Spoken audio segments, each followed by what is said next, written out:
All right, good evening, everyone. I'd like to call this committee of the whole meeting of the Arlington Heights Village Board to order on Monday, January 13, 2020, and I ask if you would please rise and join the Village Board in the Pledge of Allegiance.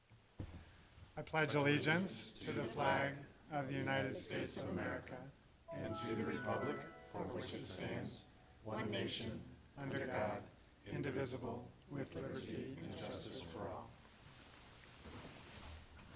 For purposes of roll call, let me introduce the board members who are with us tonight. To your right are Trustee Greg Padovani, Trustee Jim Tinaglia, Trustee John Scaletta, Trustee Robin LaBedz, Trustee Bert Rosenberg, Trustee Mary Beth Canty, Trustee Rich Baldino, and Trustee Tom Schwingbeck. I'm Village President Tom Hayes.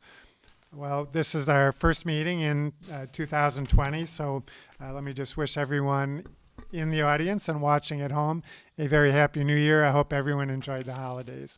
But we are back to work and doing the people's business again, and so we do have a very important meeting tonight to discuss a possible inclusionary housing ordinance and associated program. And so I would turn it over to our village manager, Mr. Recklaus. Thank you, Mayor.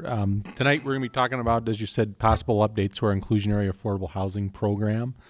As you all know, Arlington Heights is one of only 7 communities out of the entire Chicago metro area, other than Chicago, that have any inclusionary or affordable housing guidelines or standards. In recent years, the village has found that its current affordable housing standards have not been obtainable based on today's real estate market realities. For virtually every project, the village has had to negotiate a different standard with developers. This diminishes the value of our current standard as anything other than a launching off point for discussions, and also leaves an inefficient process where the board, staff, neighbors, and housing commission more or less debate the overall issue of affordable housing and the pros and cons of affordable housing and the role of the village in ensuring it in a general sense every time a project comes in. This is a very complex issue that has impacts not only for the opportunities for residents to be able to move to, live, and remain in our community, but also on issues like the value of land and the willingness of developers to make investments in our community. In 2019, the board directed staff to research and draft new standards and rules that reflect the values of the village board and the community on this issue, but are also economically feasible in today's development marketplace. This fall, village staff presented a report on affordable housing to both the village board and the housing commission, and both bodies discussed the report in September. Since then, staff has refined the concepts to further reflect input from both groups. Staff has also solicited input and meeting attendance from the development community to gain their perspective as well. The draft guidelines before you tonight reflect those efforts. The ultimate goal of the discussion is to gain consensus on new standards that truly reflect the will of the village board, and this will hopefully make future discussions with developers more streamlined and equitable. This presentation does not cover every aspect of inclusionary housing. A number of issues such as the retention of existing affordable housing and the possible use of the village's affordable housing trust fund still must be discussed in future meetings. But the materials we're discussing tonight reflect a sincere attempt to create development standards that provide affordable housing targets that are realistic in today's market.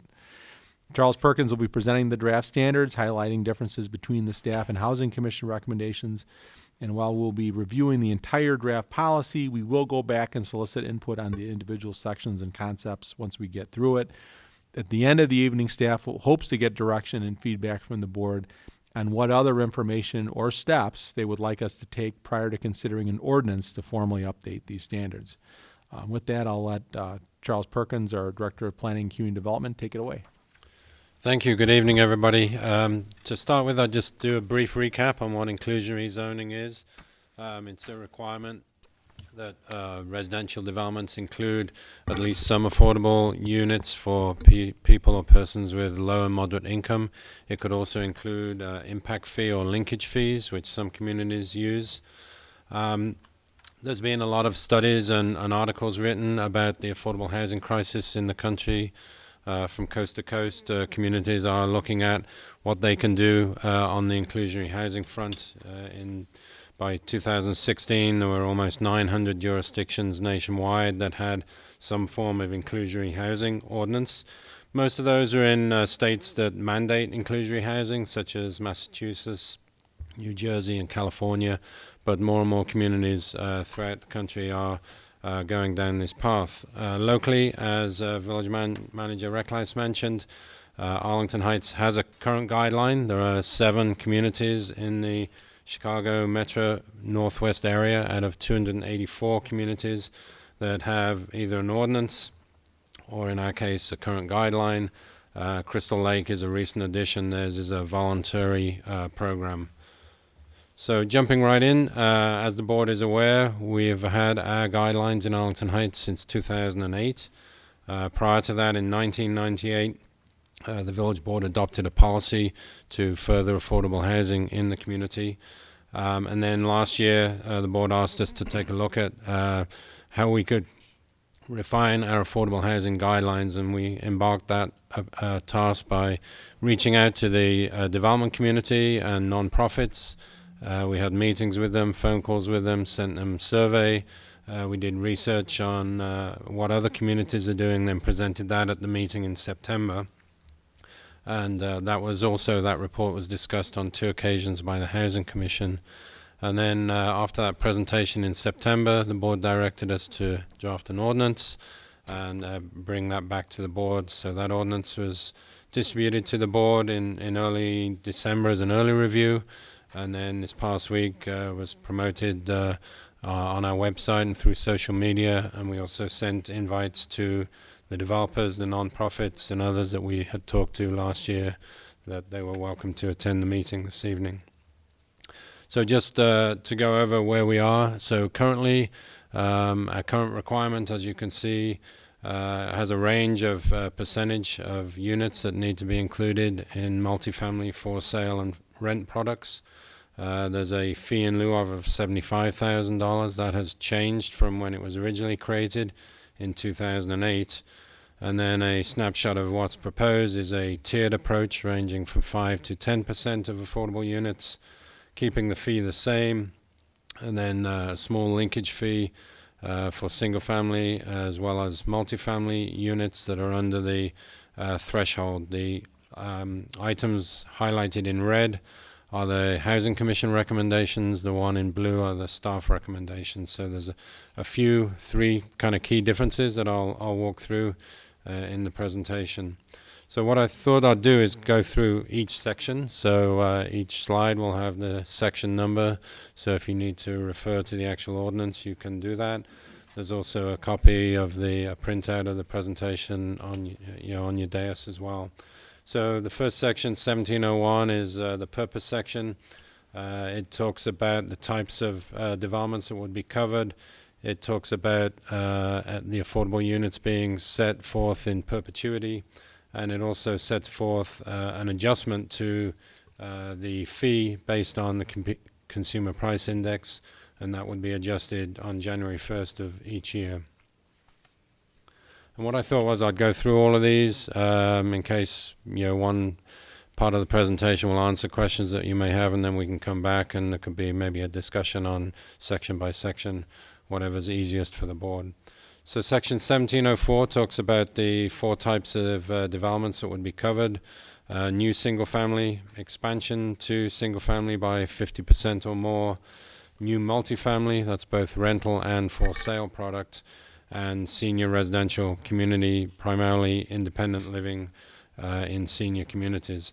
In our presentation in September, we talked about senior communities and that independent living could be viewed as multifamily rental. We've kind of reevaluated that and come up with a separate standard for that, and I'll explain that as I get to that point. So 1706 talks about a single-family linkage fee of $3,500 per unit for new teardowns and for expansions of existing homes by 50% or more.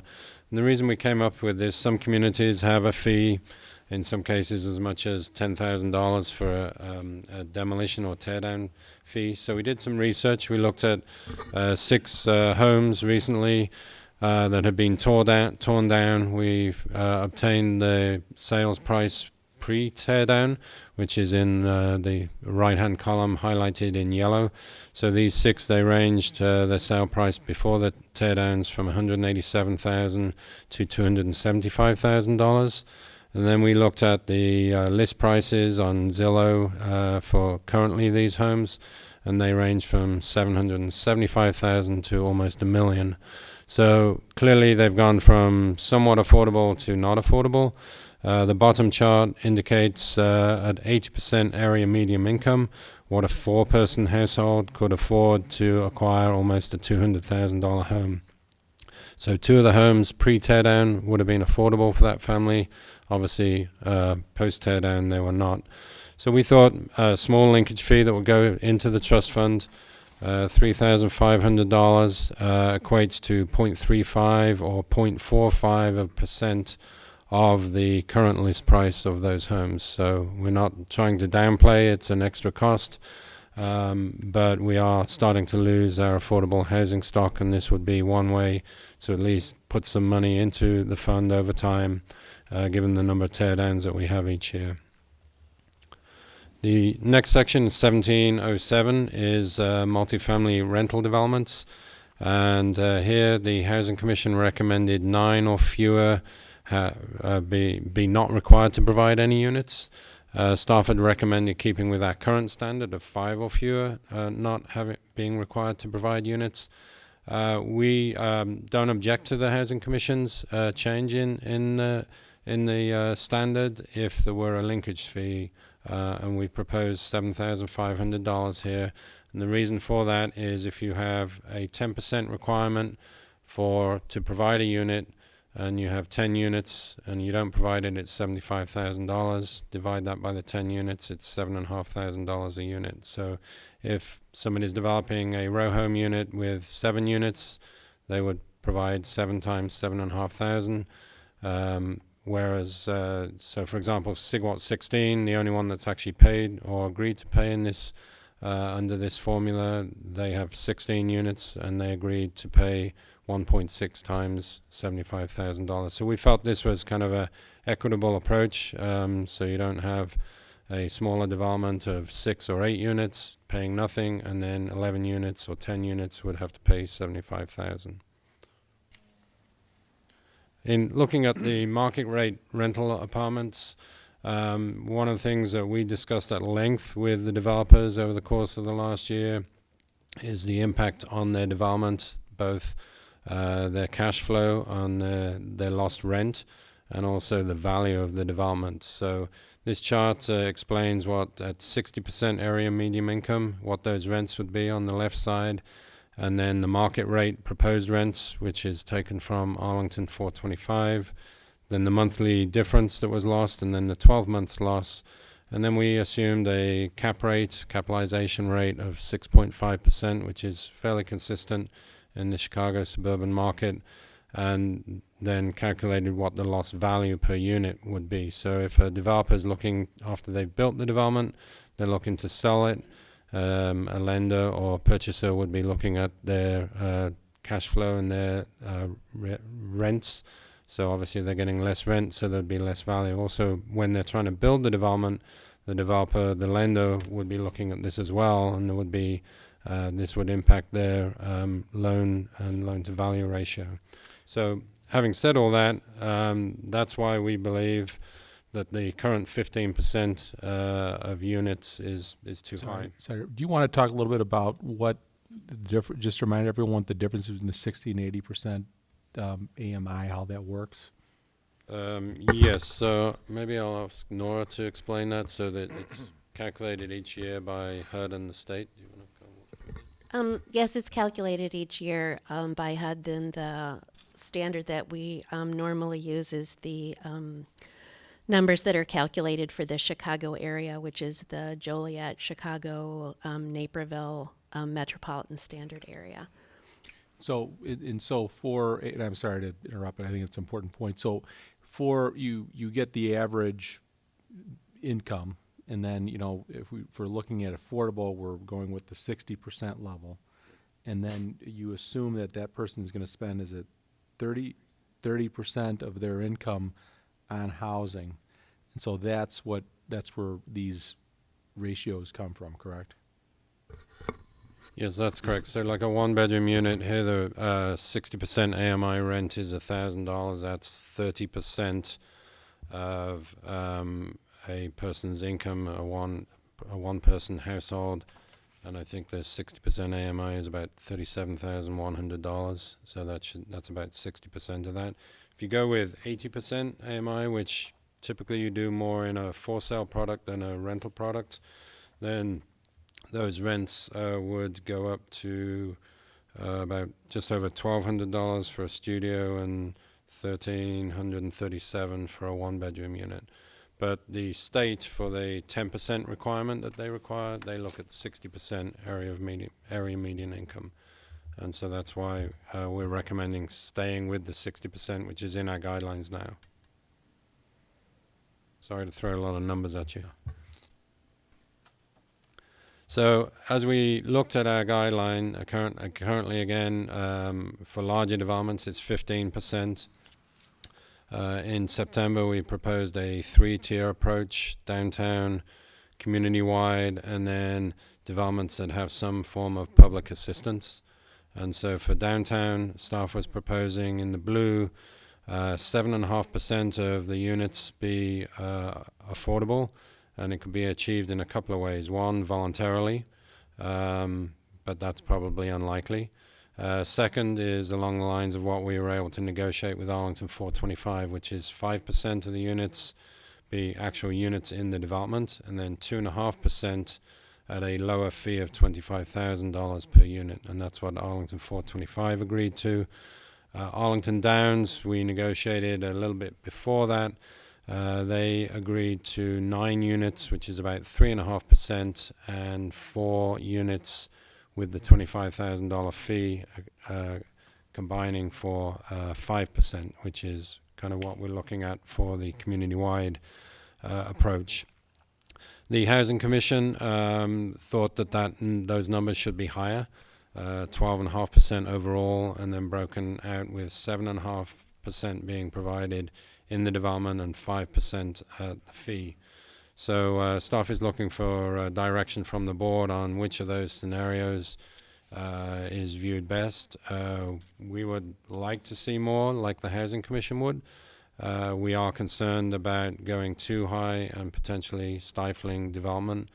And having gone through several months of negotiating with Arlington 425 and others, we felt what was negotiated there would be no argument for other developers not being able to provide that.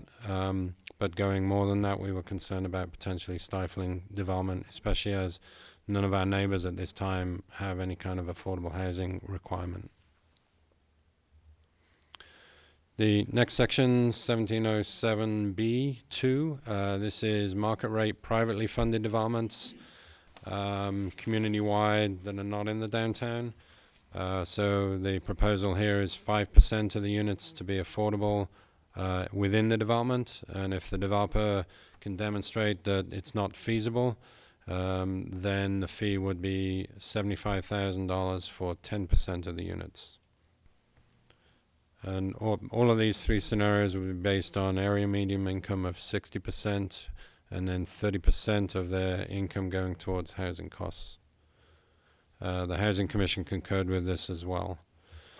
The next section, 1707B3, talks about multifamily developments that have some form of public assistance. This could be tax credits, it could be some federal or state financing, it could be tax increment financing in one of our TIF districts.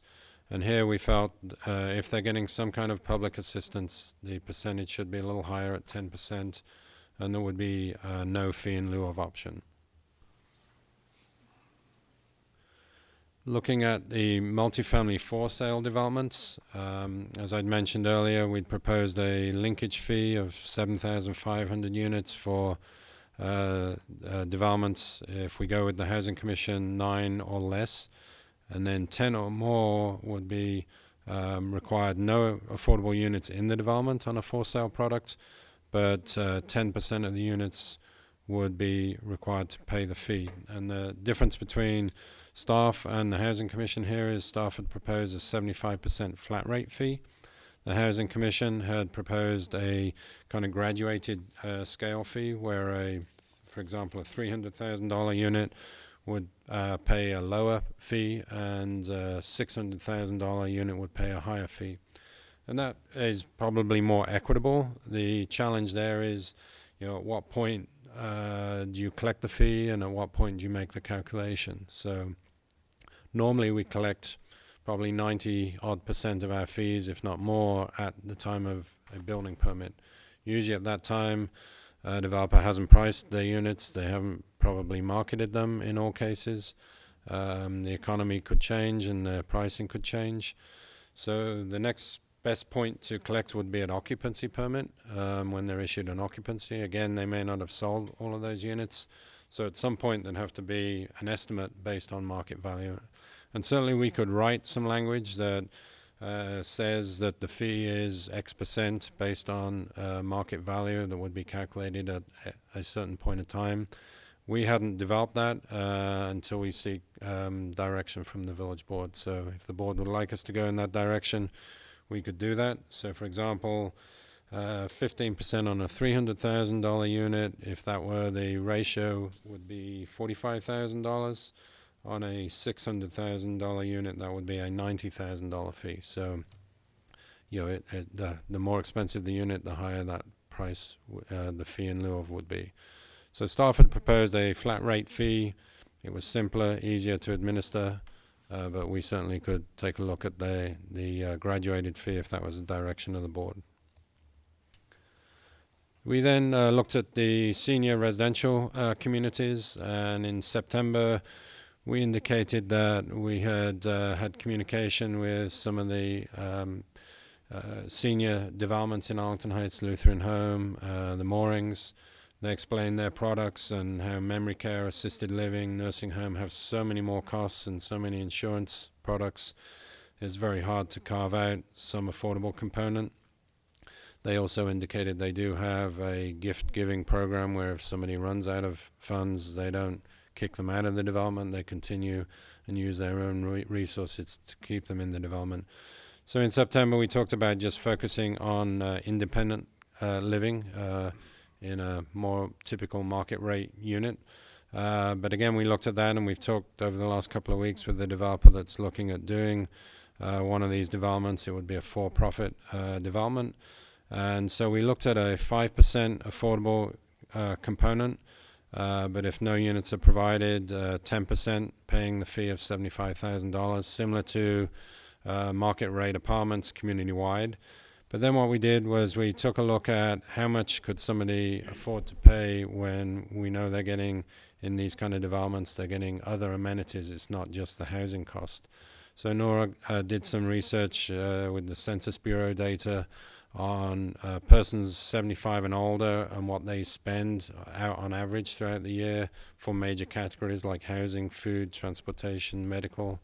We took those percentages, applied them to the affordable criteria, made a few adjustments, and came up with 55% of somebody's income at 60% AMI going towards housing costs and services. So these would not just be housing, they include some food and transportation, and that's the reason for the higher percentage.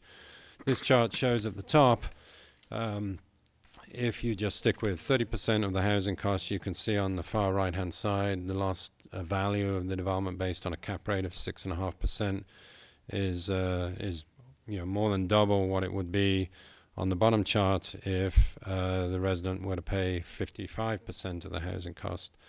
So in our discussion with the developer over the last couple of weeks, they indicated that they could probably provide 5% of units in their development that they're looking at. They're looking at 100 units, so it'd be 5 units under the 55% scenario. So this is a change from what was presented in December or distributed to you in December in the draft ordinance. And then quickly towards the end of the draft ordinance, there's a series of provisions that talk about developer cost offsets, density bonuses. This would be at the discretion of the village board, could be talked about during the zoning and discussion of what type of units they're proposing and how many affordable units they're providing. We had drafted this at a 1-to-1 ratio, so they could get a density bonus of 1 unit for every 1 affordable that's provided.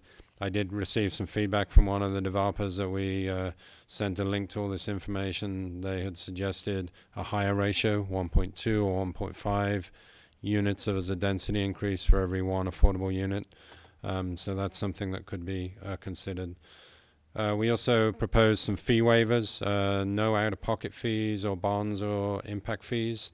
So these would just be the impact fees that are calculated that the village collects on each development.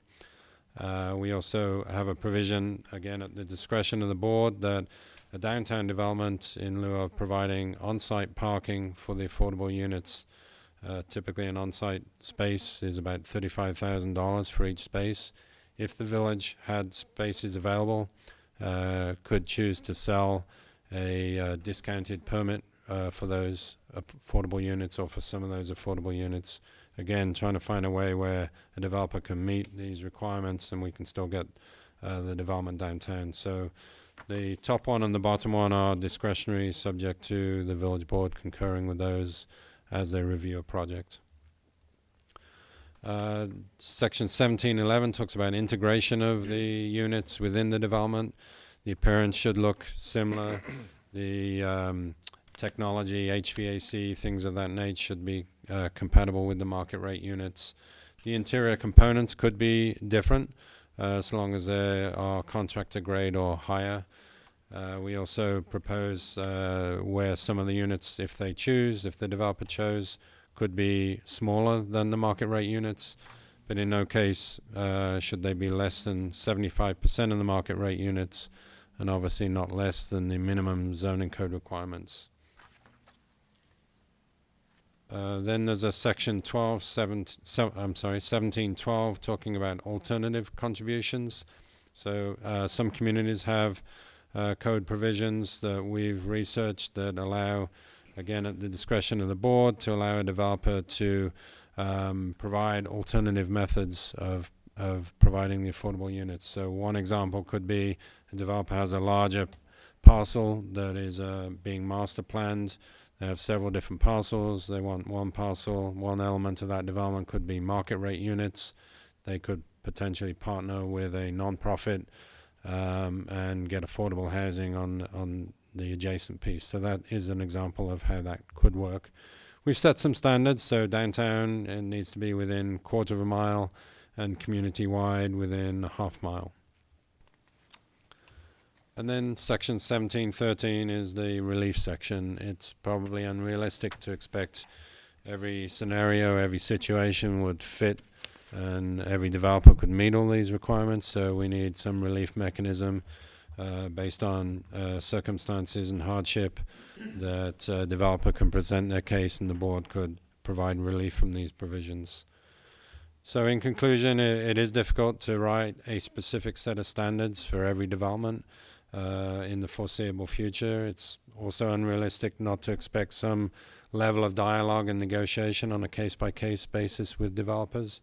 But we feel that a clearer, more refined policy or ordinance will help speed up those discussions and negotiations, let the development community know a little closer what's required. Right now at 15%, they're like, we can't do this, what do you want? And so it's hard to give really, really good direction. So in recommendation, we recommend Committee of the Whole provide feedback and direction and any desired changes to the draft ordinance. We can go away and make those changes, and it can be reviewed again by the village board, or it could be referred to the Housing Commission and then again back to the village board. So at this point, I know there's a lot of numbers and figures and a lot of material.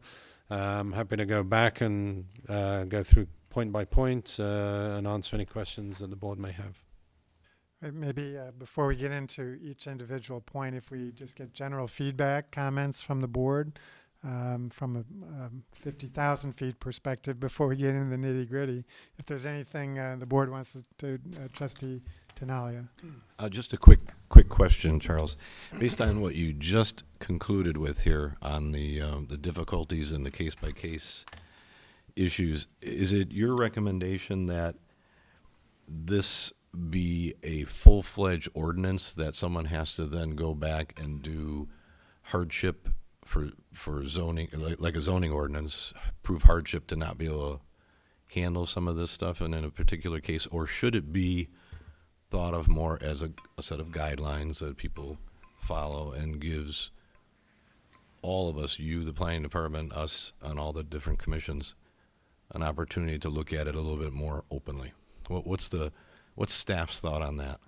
We kind of posed that question last year, and the Housing Commission recommended an ordinance. So we feel an ordinance is the best way to go. But the difference is we're not proposing it in Chapter 28, where you'd have to have a public hearing and do notice and everything for any relief. So it's being proposed in Chapter 7. So the board can be more nimble and flexible in reviewing on a case-by-case any changes that came up. Can you explain that so everyone knows what that means exactly? I mean, because I just want to make sure we all know what that means. So yes, we wrote a relief section here to just acknowledge that there could be relief, and we'd be looking for a developer to submit in writing what they could and couldn't do and their unique hardship, and then we could very quickly, place that on the village board agenda, or if the board's desire was to the Housing Commission first, which is what we've been doing, and then it would come forward back to the board. So most of the larger developments are going to have zoning actions anyway, so it would be discussed during that process. So it wouldn't necessarily be an extra step for the developer if they were seeking relief. Right. That makes good sense. I guess what I'm aiming towards here is when we talk about a zoning variation and proving hardship, sometimes that gets taken very literally, and it's sometimes very difficult to prove up, and you don't foresee that being an issue because of the way this is written. We've left this general. We haven't spelled out what that hardship should be. So we've left it very general. It's, and up to the developer to, explain their case. Okay. That's all. That's the only question I had at the moment. Okay, thanks. Trustee Scaletta. Thank you. So Charles, what's the difference between literally numbers of the area median income level and the Arlington Heights median income level? Do you know what that is? You've got that slide from the last presentation, do you not?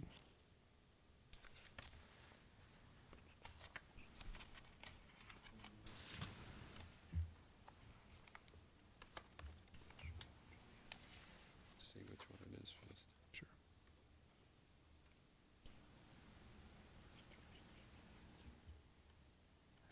I'm not sure we have. That's. Do you want to talk about what the incomes are? As I recall, the Arlington Heights area median income is somewhat higher than the area median income. Because of the diversity, though, in the Chicago area, it's not significantly higher, as much as one might think. I don't have those numbers tonight, but these are the what the Chicago, Naperville, Joliet metropolitan area median incomes by household size are. At 60% of area median income and 80%. So why would we use the area and not necessarily the village? So, part of this is with the state requirement for maintaining 10% of the affordable units in the community as affordable, and they use the 60% area median income as part of that calculation. And they use the kind of Joliet Naperville metro area, which is actually a higher number than the Chicago area. But it's lower than Arlington Heights. Correct. So do you have any numbers to give me an idea? I want to say probably average household income in Arlington Heights is probably in the 89,000, 90,000 range, I think. I don't know whether we've got it on. And what's the metro area? That I don't know off the top of my head. Effective, to give you an idea, this is from the City of Chicago's website. They have a list of for the Chicago, Naperville, Joliet, Illinois metro area, which I believe is our area here, the 100% level for median income for a household of 4 people is $89,100.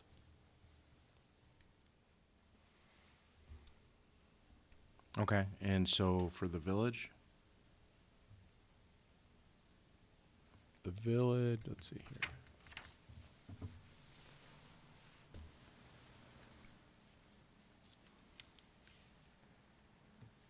I'm not sure. Is it calculated in that same way? I'm sure we can find median income from the census and other places, but do they have it on is it the same basis, I guess is the question. I mean, one of the reasons we haven't looked at that in the past is because this has always been based on that state standard and the Chicago metro area. But I mean, in terms of the Arlington Heights median income, I mean, we can get that, but So in order to comply with the state, and we're, according to everything I've read, we're about double of where we need to be, but we need to stay on it because over the years, properties will sell and that number will fluctuate. right. I'm just trying to understand what the difference is between Arlington Heights and the region. Sure. Yeah, we'd have to get that information and report back. Yeah, we certainly can get you a number on that. Okay. All right, I'll save my questions for later. Anybody else? Should we go into the nitty-gritty then? Sure. We can kind of go start with the first section and kind of see if there's any questions, comments, concerns, and go from there.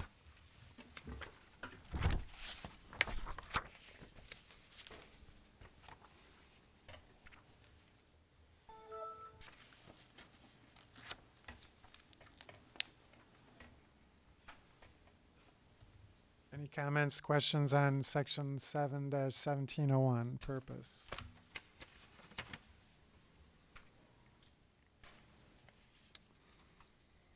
Trustee Rosenberg. Thank you, Mayor.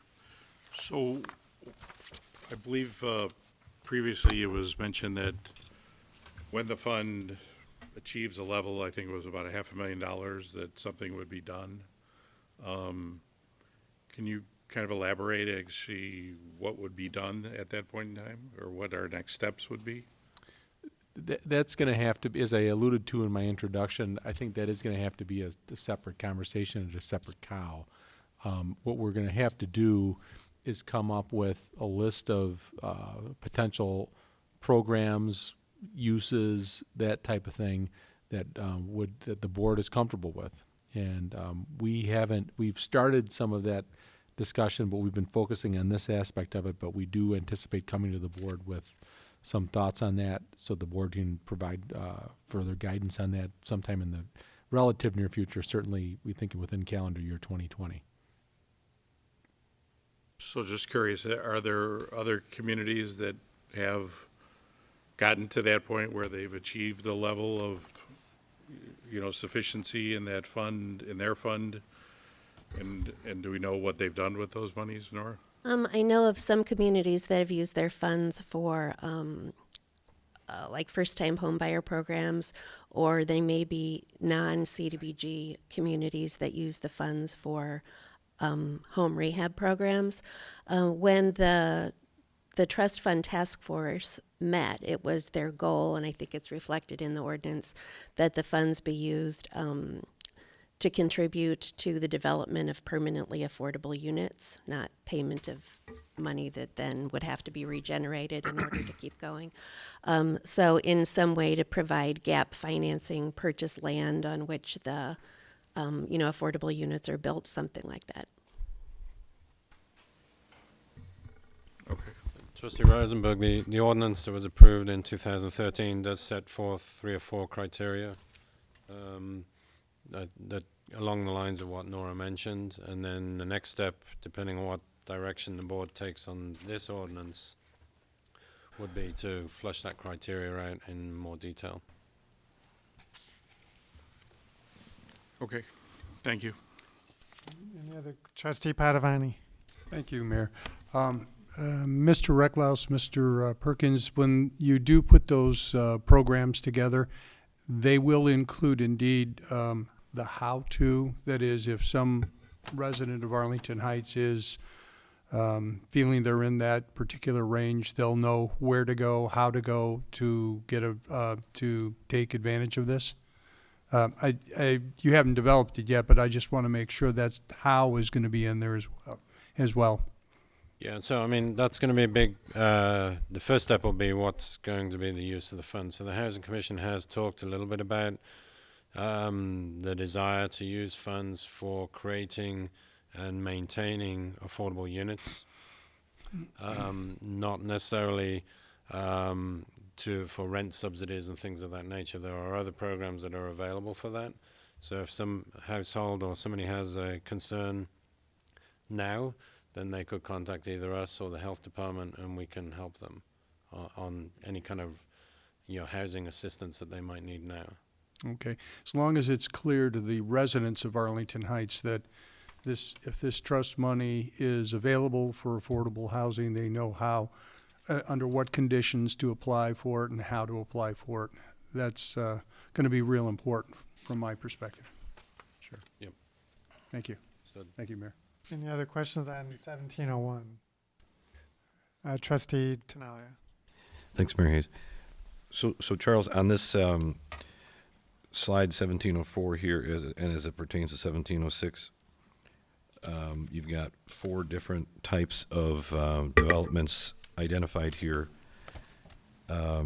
What's new is the new renovation of a single-family home by 50% or more,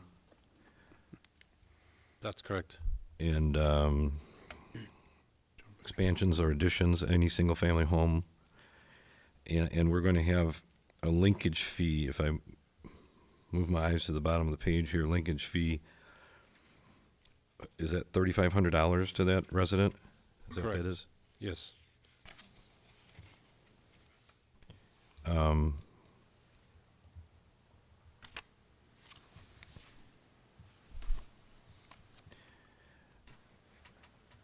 As you were speaking before, you talked about certain benefits and certain bonuses that we might be recommending for developers of larger projects, density bonuses, things like that, where they might have fee waivers and so on. What benefits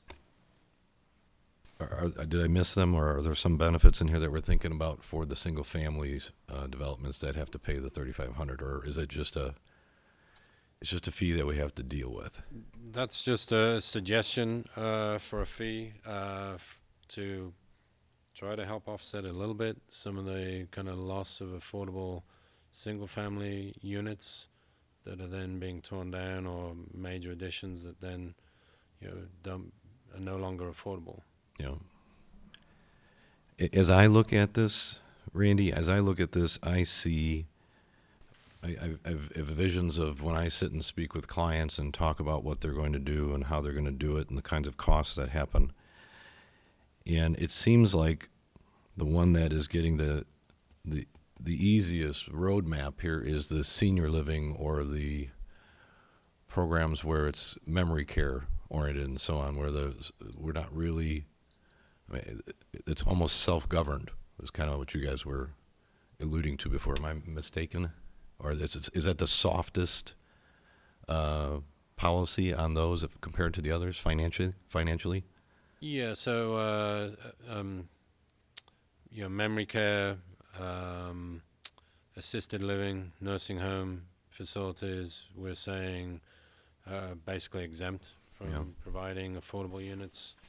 And then senior? Not that there's not a need for that, but because their costs are so high and it's hard to break out, housing costs, and that's a whole, that would take I'm not sure how we'd go about that. We'd have to really delve into what, affordable residents would be getting from Medicare that would go towards that kind of assistance. Right. No, let me interrupt it. I'm not advocating that we go down that road. All I'm saying is I'm afraid right now, from what I'm reading here, I'm afraid of some of these numbers and some of these requirements. Too many times I've had these conversations with folks where they're like, well, how do we get around this? How do we not have to do this?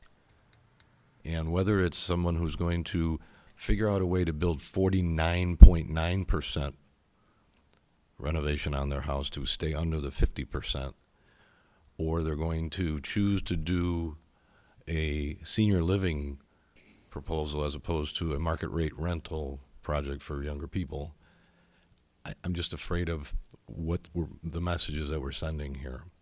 So I'm only speaking thoughts is all I'm saying. If I can jump in on that a little bit, Trustee Tinaglia, I think when you look at, we talked about this and we talk about kind of what's impacting these things. The creation of new categories such as memory care and assisted living, as Charles mentioned, I mean, there's, how much of those costs are for the care and how much of it's for the housing is difficult. And so that's one of the reasons we exempted that. But the other piece is, what is causing the loss of affordable housing in this community? And one of the biggest factors in the loss of affordable housing in this community is the teardown phenomenon. And the teardown phenomenon is certainly not, an all bad thing. We're seeing a lot of significant reinvestment in our community. Our housing stock, the quality is going up as a result of that. But I think, we're seeing that as certainly contributing to the phenomenon of, loss of affordability. And, there are a lot of ways that that fee could have been designed, and consciously it was designed not to be punitive. And when we look at the average sale price of teardowns, when you're in the $600,000, $700,000, $800,000 range, and you're talking about a $3,500 fee, it's less than 0.5%. And certainly it's something that if the board isn't comfortable with it, if the board wants to reduce it, change the circumstances of it, we're open to it. I'm just trying to explain kind of our logic behind it. But there's no right or wrong to these things. It's all about what the board prefers as a group. I totally understand, and I'm a strong advocate for fairness and all different varieties of sizes and price points. I will tell you that in the world of building and construction and designing, it is the size of the properties. When our zoning ordinance says minimum 75 foot wide for a new lot that you're going to parcel out, that's not an affordable lot. There's no way you can build a home on that and sell it and make money on it unless you're going to build a big home. Sure. So until we want to change some of our zoning criteria on that's going to make a big impact. But again, I think building codes, zoning ordinances, things like that, it all becomes very difficult and very expensive to do, cost of materials, labor, you name it. We just have to be careful. We have to be careful how far we take this and how far we push the envelope, especially when it goes down all the way down to a single-family homeowner. So, thanks. Thanks, Jim. Let's try to stay, if we could, on this linkage fee for single-family dwelling units. I think nobody has any questions on 1702 or 1703. So we're in 1704. And if we could just, to try to keep this flowing, we could stay on the linkage fee. So, John, did you have something on the linkage fees? On 1704. 1704, okay. Okay. So I'm a resident. I've been here for, say, 10 years, and I want to add on to my home. And all of a sudden I'm like, oh, there's a penalty here if I go to 50% or more of $3,500. So I decide, you know what?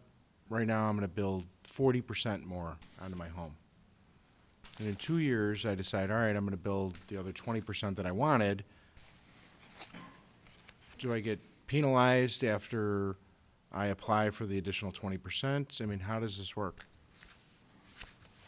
I think that would be very difficult to track. So under that scenario, they probably wouldn't get charged the fee at all. Okay.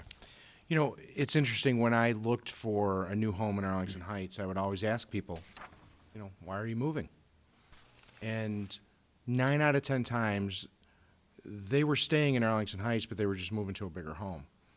And so when someone has a home, and I had friends, they were going to move to another place in Arlington Heights, but he ultimately decided, you know, we're just going to add on to our home. And so now we have people making decisions based on this $3,500. So I'm somewhat concerned because, you know, I mean, we're only just talking about a single-family home. But when you start talking about the senior residential, you know, and the memory care, I mean, you know, I don't know exactly what's going on at Autumn Leaves right now, but I can tell you that every time I pass by there, there's not many vehicles. And it concerns me of how long they will still be in our community. And so if we continue to add additional fees to a lot of these units, someone has to pay it. You know, even like a senior residential unit.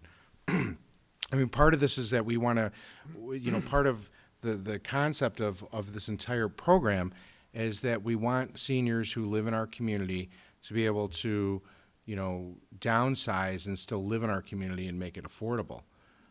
But then at the end of the day, we're asking the other seniors in that same residential community to pay the difference of the people who are coming in as affordable. So at what point, you know, I mean, there's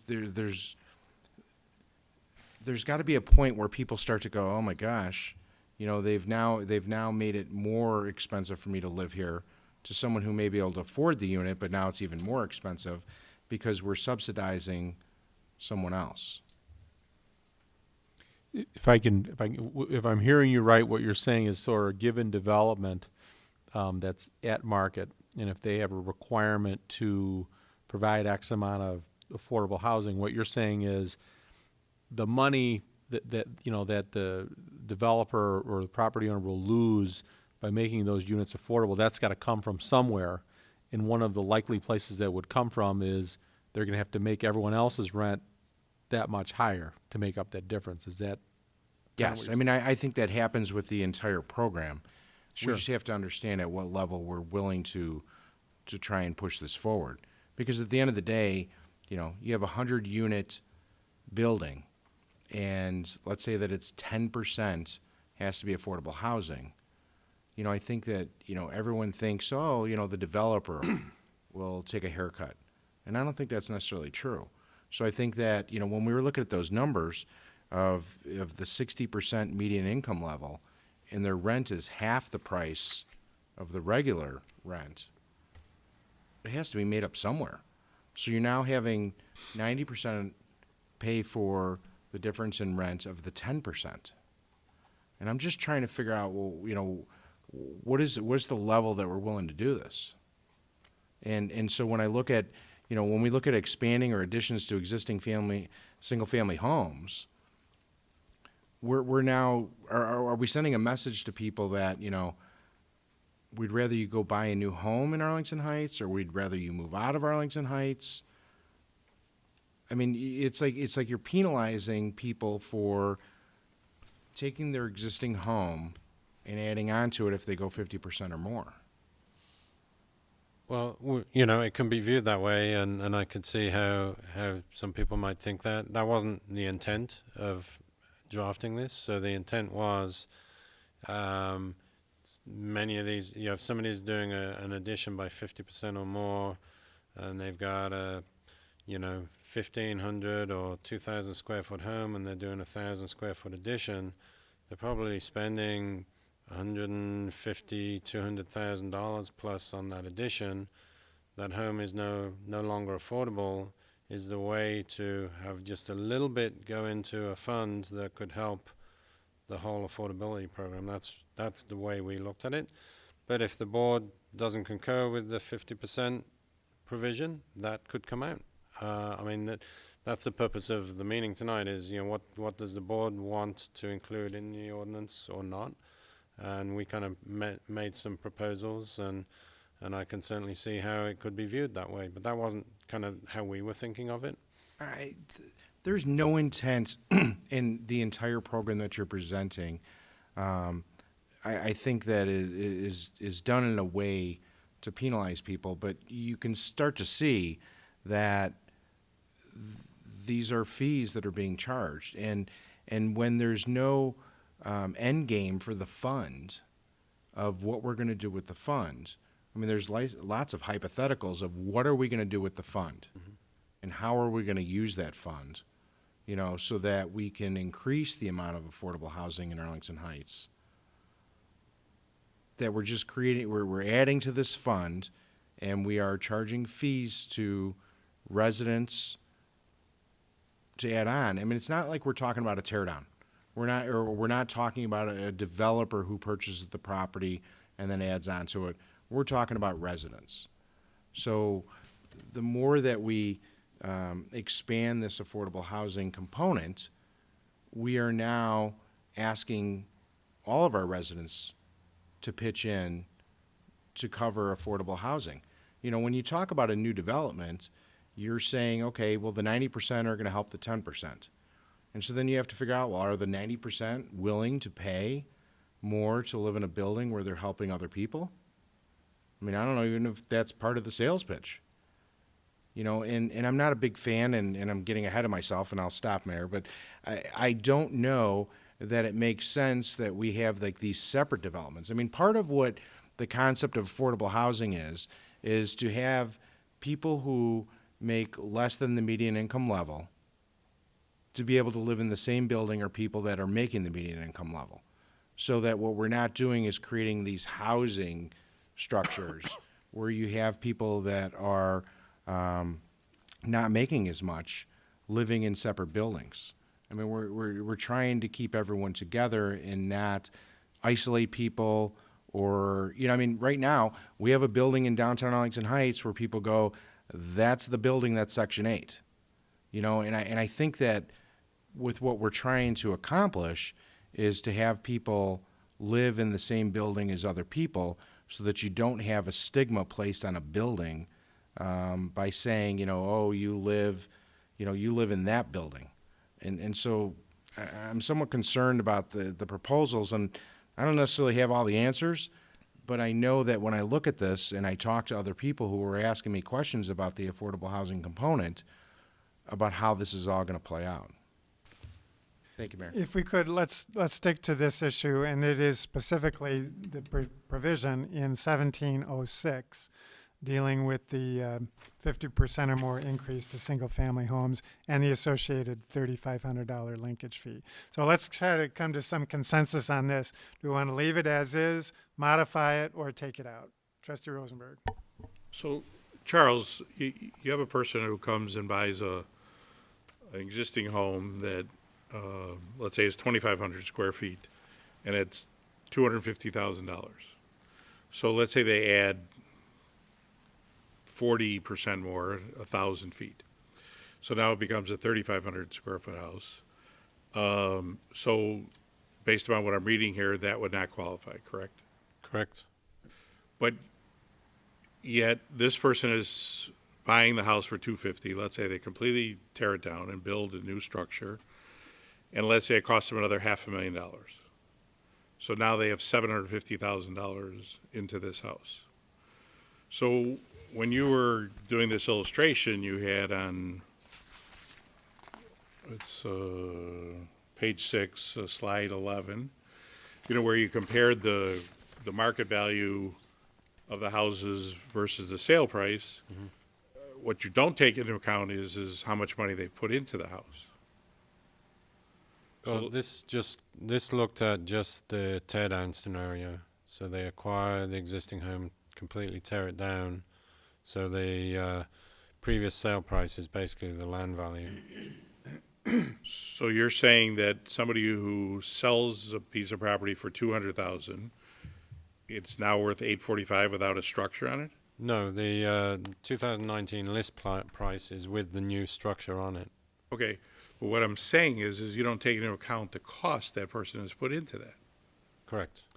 So they could put $700,000 into that house and have $900,000 total. Sure. But yet it's only worth $845. So I guess I'm missing your analogy here as far as trying to figure out. I see where you've. Let me give it a try. So let's say you tear down a house and you buy it for whatever in that top scenario, you sell it, buy it for $200,000. Wait one second. So I understand what you're saying is you're taking a $200,000 house off the market now, and now putting in its place a $845,000 house. I don't know if that's what you're trying to get at, but it doesn't take into account what the person spent in Right, it. no, I agree. So I it's not agree. like they made, No, half a it's million not like dollars. they necessarily made it, but they're gonna, whatever their profit is, okay? Under, if we had no fee. And so their profit would be less by, $3,500 under this scenario. They would make $3,500 less because the property, the sale price won't go up. The property's still going to just sell for whatever it sells for, the $845, and they would make $3,500 less. And that $3,500 is the equivalent of 0.35 to 0.45 of the list price. That's all we're saying. And but certainly, their costs are what their costs are. And if their profit was very slim, and it may be, depending on the circumstances of the house, then that might be enough to make someone not make money off their teardown, for sure. If their profits were more significant, depending on where they were, I don't know what percentage of their profit that would be. So do other communities similar to ours have this kind of fee? So yeah, there's at least 2 communities that have a $10,000 demolition fee. Highland Park has one, right? And Lake Forest. They do have, that's a demolition fee. I don't know about for additions, for example, so. Yeah, I mean, I'm not really crazy about this, so I'm against it. Trustee Canty. So let me be the first one to say that I am in favor of the $3,500 linkage fee. Living near some of these houses where we've taken affordable homes that are for, I think, designed for families that are newer, couples that are newer, older folks that want to age in place. I've watched them be torn down directly around the corner from me, and we put up these enormous homes in their stead that are absolutely not affordable by any stretch of the imagination. So I think that a $3,500 fee is a small fee to pay for the privilege of being able to buy a home that somebody could have lived in at an affordable rate, tear it down, and put up a larger home in its stead. And I think that what we are encouraging for the 50% increase of space, yes, we are encouraging you to find a new, larger home in Arlington Heights. Age out of your home and look for something new. It's a small price to pay.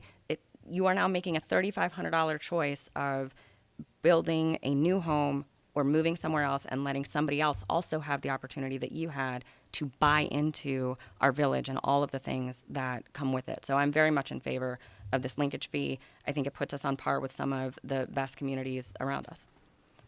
Trustee Schwingbeck. Thank you, Mayor. Yeah, as we talked earlier, I'm not a big fan of this, mainly because, as Trustee Tinaglia said, there were a lot of people coming to us on the zoning board with a 50-foot lot, small home, maybe 2-bedroom, 1 bath. They have lived in that house for a while. They are starting to have a family. They like the neighborhood. They want to stay in the neighborhood. They want to keep their kids in that particular school area. And they were coming to the zoning board to take the roof off, increase the house, basically double, and maybe put a master bedroom, another bathroom upstairs, and stay in their same neighborhood. They like their neighborhood. They like the neighbors. They don't want to look for another home in Arlington Heights. And there was a lot of projects brought to us on that monthly basis doing exactly that. And these are folks that are not increasing the size of their house and then selling it. They're trying to stay in the neighborhood, make the home a little bit bigger, and continue to live there for many more years to come. And I don't think we ought to discourage that from happening. And $3,500, it may not seem a lot, but to other people it is. And I'm not really, I'm in favor of affordable housing, but not when it comes to single-family homes. I'd like to see it removed. Trustee Padovani. Yes, thank you, Mayor. I do agree with Trustee Schwingbeck on the issue of the linkage fee for single-family homes. Now, I'm in favor of the linkage fee for a tear-down. That's a significant change in the neighborhood, but I have many neighbors near me that started with a smaller home and then added on for the very reasons that Trustee Schwingbeck was saying, is they wanted to stay not only in that house, in that neighborhood, in that school district, and they wanted to stay put here in Arlington Heights. I don't feel comfortable about putting a fee on to their expansion of their own home for their own uses. It's pretty much, I would see as kind of interfering with their own use of their own property. However, when it comes to a tear down, completely removing a house, a small house, putting up a very large one, which again, we've all seen again, that would be a different case for me. So I'm uncomfortable with this single family expansion linkage fee. One thing also when we're looking at the 1704, there's a section above it in the actual draft of the ordinance that has the definitions of senior residential community, and it has the services of independent living, then, comma, assisted living, memory, Alzheimer's care, nursing homes. So that's how that I'm interpreting that senior residential community is being defined. But when you get to 1704, or D, letter D, it says this applies to all senior residential communities, which then by that definition would include the folks providing that specialized care for our seniors. I'm thinking that needs to be adjusted. Some of that wording needs to be adjusted to exclude the assisted living, memory, Alzheimer's care, nursing home kind of thing. Yeah, the definition can be modified. In 1709, it does say those elements are not required to provide affordable units. But we can Yeah. clean it up. But make it we more can- clear. Yeah, we it's can make just that clearer. reading a definition and then going down and seeing it as included in this ordinance. That'd be helpful. Thank you, Mayor. So, I was struggling with 1706 as well, and I appreciate everyone's comments. I really understand the philosophy behind it, but I think Trustee Padovani's solution really solves it for me, and it does address the primary concern raised by Trustee Canty in terms of the teardowns, I think. And so I would prefer to see, as Trustee Padovani indicated, a linkage fee for a complete teardown, but not for a renovation or remodeling. So on 1704, item B, there's a consensus of the board to remove that and then also modify 1706 accordingly. Well, can't speak. That's what my preference would be. Trustee LaBedz. Thank you, Mayor Hayes, because I was just about, had you not gotten to it first, I would have said the same thing that this has been a great discussion, but listening to Trustee Padovani kind of differentiate the two helps me out a lot.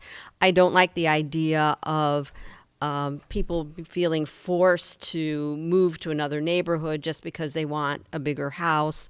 I think most people do add on to their homes because they want to stay in their neighborhood. But yet when we're talking about a complete tear down, I feel that that's a different situation, and I'm more comfortable with a linkage fee for that.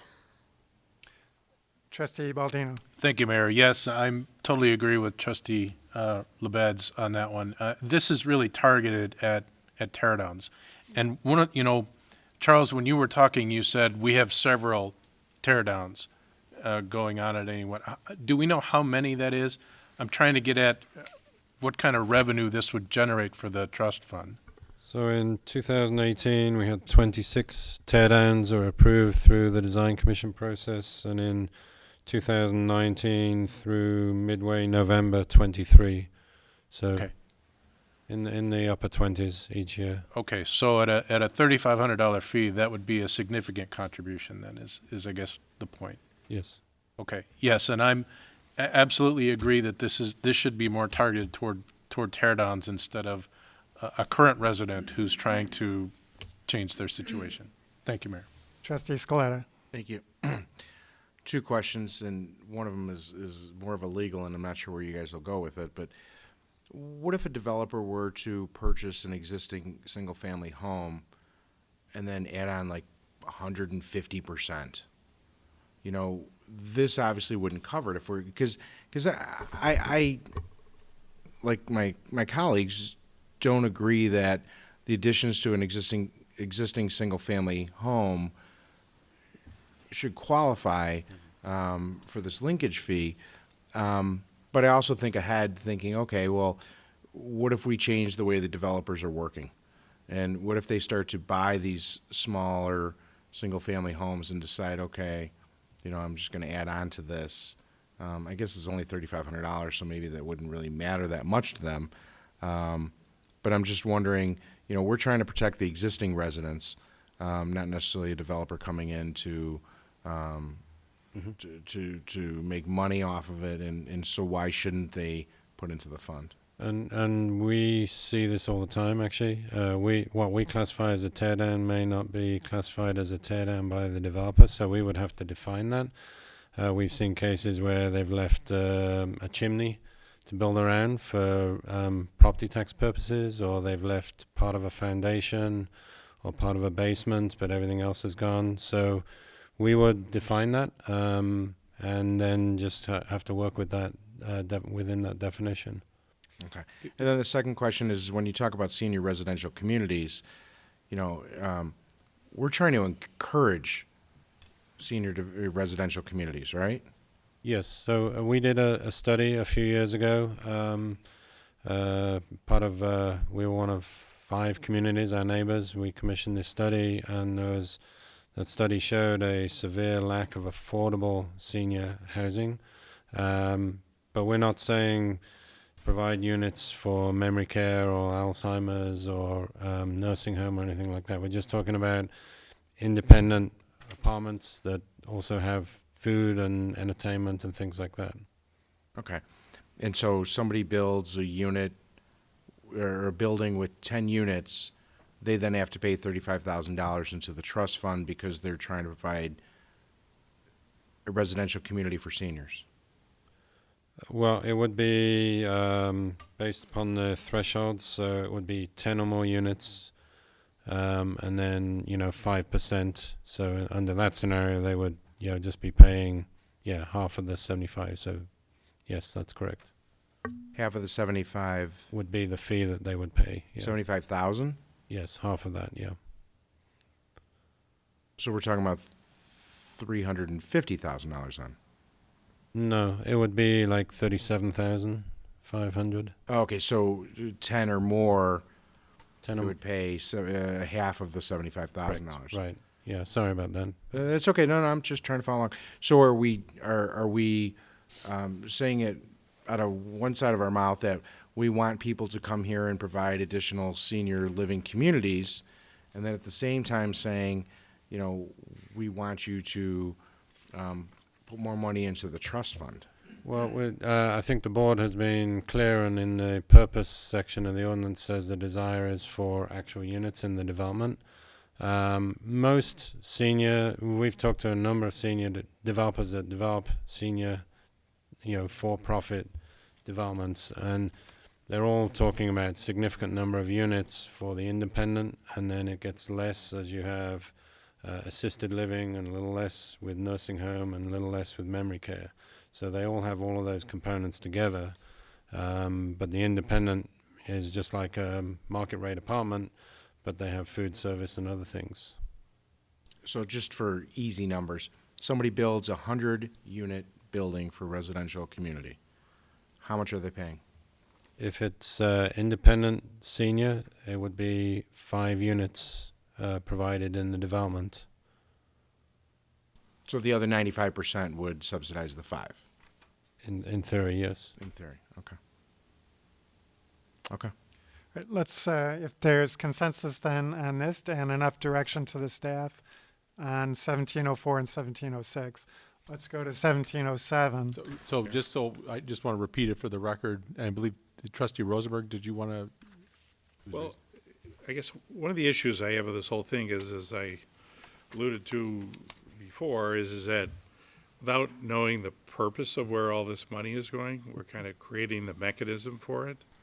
So are we, once we decide on all these means to collect all this money, are we then going to defer all this until we come to a decision on where the money's going and how it's going to be spent before we start to collect it? Well, the trust fund was approved in 2013. Right, but this is a whole different. Right, but to date, I think we've got about 200,000 in it. It takes a long time before we get, funds into the program. So the intent and the board's priorities is to deal with this, and then right after, once we know this ordinance is done, whatever shape or form it is, we would develop the guidelines to implement the ordinance, and then we would, develop the criteria in more detail for the trust fund. But the trust fund does have criteria. It talks about creating additional affordable units, maintaining affordable units, so that would be the purpose of the trust fund money. Okay, I mean, I understand that, except that I guess I'm concerned about that the village is now going to become a landlord or landlords at various developments as far as for controlling housing, and we're going to be like the mini Chicago Housing Authority. No, I wouldn't recommend the village become a housing authority. We'd be looking at, other non-profit agencies that do this. That's their mission. We've talked to some already that maybe they can't afford the land in Arlington Heights because the price is too high. Maybe they can get, most of their financing, but they need gap financing. It could be an existing building that is available that could be, a group like that could acquire and then renovate, and it could be maintained as affordable. It's already affordable, like Arlington Gardens, for example, where a private developer acquired that and they're renovating it. My guess is it won't be affordable anymore. It used to be. If we had a fund and we had money in it, maybe a non-profit would have been able to buy it and maintain it and run it and upgrade it. So those are just ideas. There are a lot of things we could talk about. To answer your question directly, yes, we are, essentially right now, all of us talking about putting more money into the fund without still having a direct plan to do it. With a set of values that we need to address, but that's got to be a separate conversation. And, there's already money going into the fund. Would this be additional money? Yes. And, the board has the ability, if you so choose, to defer collecting that to a time at which we have that, but you will miss out on some additional revenue by doing that. But that's a decision the board can make. But again, I, for one, have issues with collecting people's money as far as without having some ultimate goal here where, people are going to know that they're going to pay into a fund without knowing where the money's going, and to turn it over to a third party or a non-for-profit, may be an issue too, and not knowing their credibility and how they operate and things like that too. So, and again, there's nothing will be done with that money until there both is a discussion by the board on what it is we want to do, and ultimately approval of the expenditure of those funds. But I think it is, we really can't have that conversation today. We're just not prepared for it.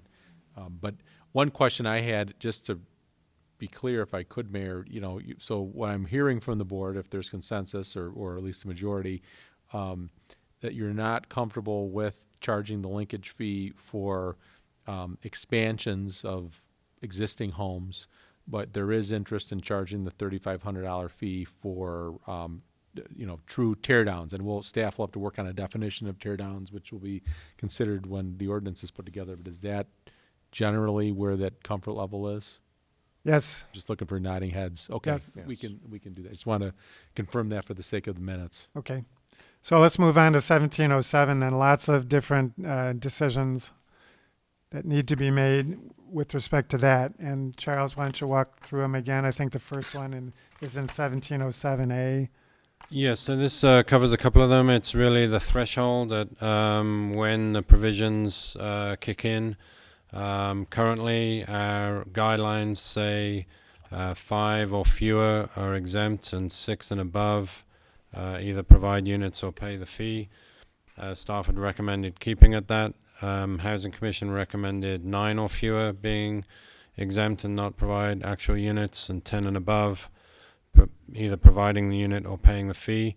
And staff, we do not object to the Housing Commission's recommendation with the linkage fee that's being proposed here, because it really equates to a level playing field under that scenario. So we're just seeking concurrence from the board in one way or the other on what threshold to include. Okay, comments from the board. Trustee LaBedz. I prefer actually to go with the Housing Commission's recommendation to make it a little bit easier. I don't want everything, this thing to be viewed as draconian when we are finally done with it. So that's why I would be more comfortable with a little bit of more leeway, given that the Housing Commission did make those recommendations. Trustee Scaletta. Charles, is this written properly? Is it supposed to be 9 or fewer or 9 or more? So it's 9 or fewer have a requirement for no actual units to be included, but they would pay a linkage fee of $7,500 per unit. And then the next section would be 10 or more that would be required to provide units or pay the fee. Okay. It Can you go might back? be easiest to read the actual ordinance itself. Slide was just kind of a summary. Okay, I'm just making sure that I'm following you along. So, there's no caveat in here in the event that the developer who builds 9 units wants to provide one of them as an affordable unit, they just have to pay,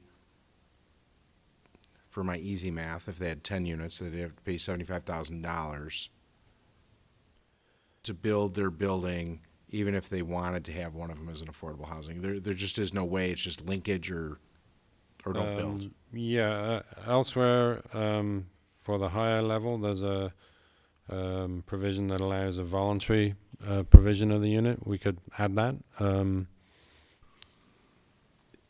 Right. The board always could consider the alternative of doing that if they so chose.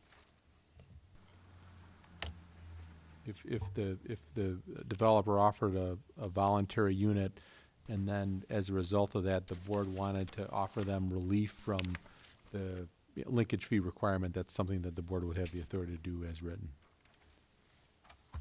Yeah, and we could add language to clarify that they may voluntarily include an affordable unit and no fee. Okay, thank you. Trustee Padovani. I agree with Trustee Scaletta that that compromise of having a unit instead of the fee, linkage fees, total linkage fees would be good. And I'm also very comfortable with what Trustee LaBedz said and taking the Housing Commission's 9 or fewer dwelling units as what we use in the ordinance. Thank you, Mayor. Okay. Anybody else? All right. Trustee Tinaglia. Just for clarification, so someone comes in and builds 9 units, what does it cost? Nothing, right? It would be $7,500 per unit times 9. The linkage fee only. Okay. Correct. Mm-hmm. What if they did 8? It would be 8 times 7,500. So no matter what we do, we're paying that regardless. Right. Per unit.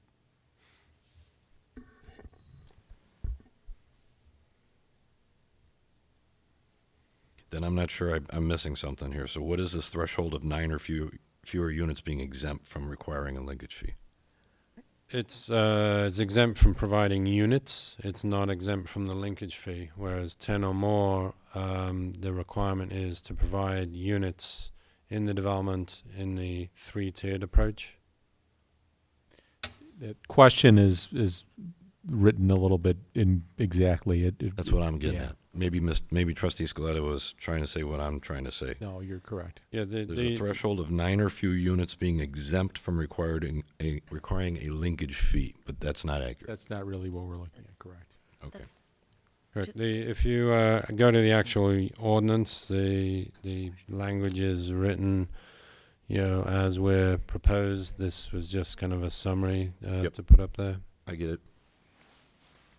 So regardless, it's not like someone's going to say, oh, we're just going to build 8-unit buildings and get away with not doing anything. Correct. It's everybody does it. Correct. Okay.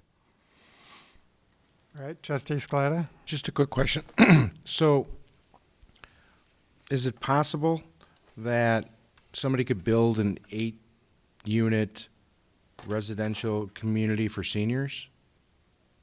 And if so, which one do they follow? Then, I think it's unlikely, but it's possible. I suppose a senior group home of some sort, potentially. Haven't seen that, but it could happen. So, I think, we'd have to evaluate that one. Would it fall under the senior residential at 5% requirement? I think it probably would if they're providing all the services under the definition.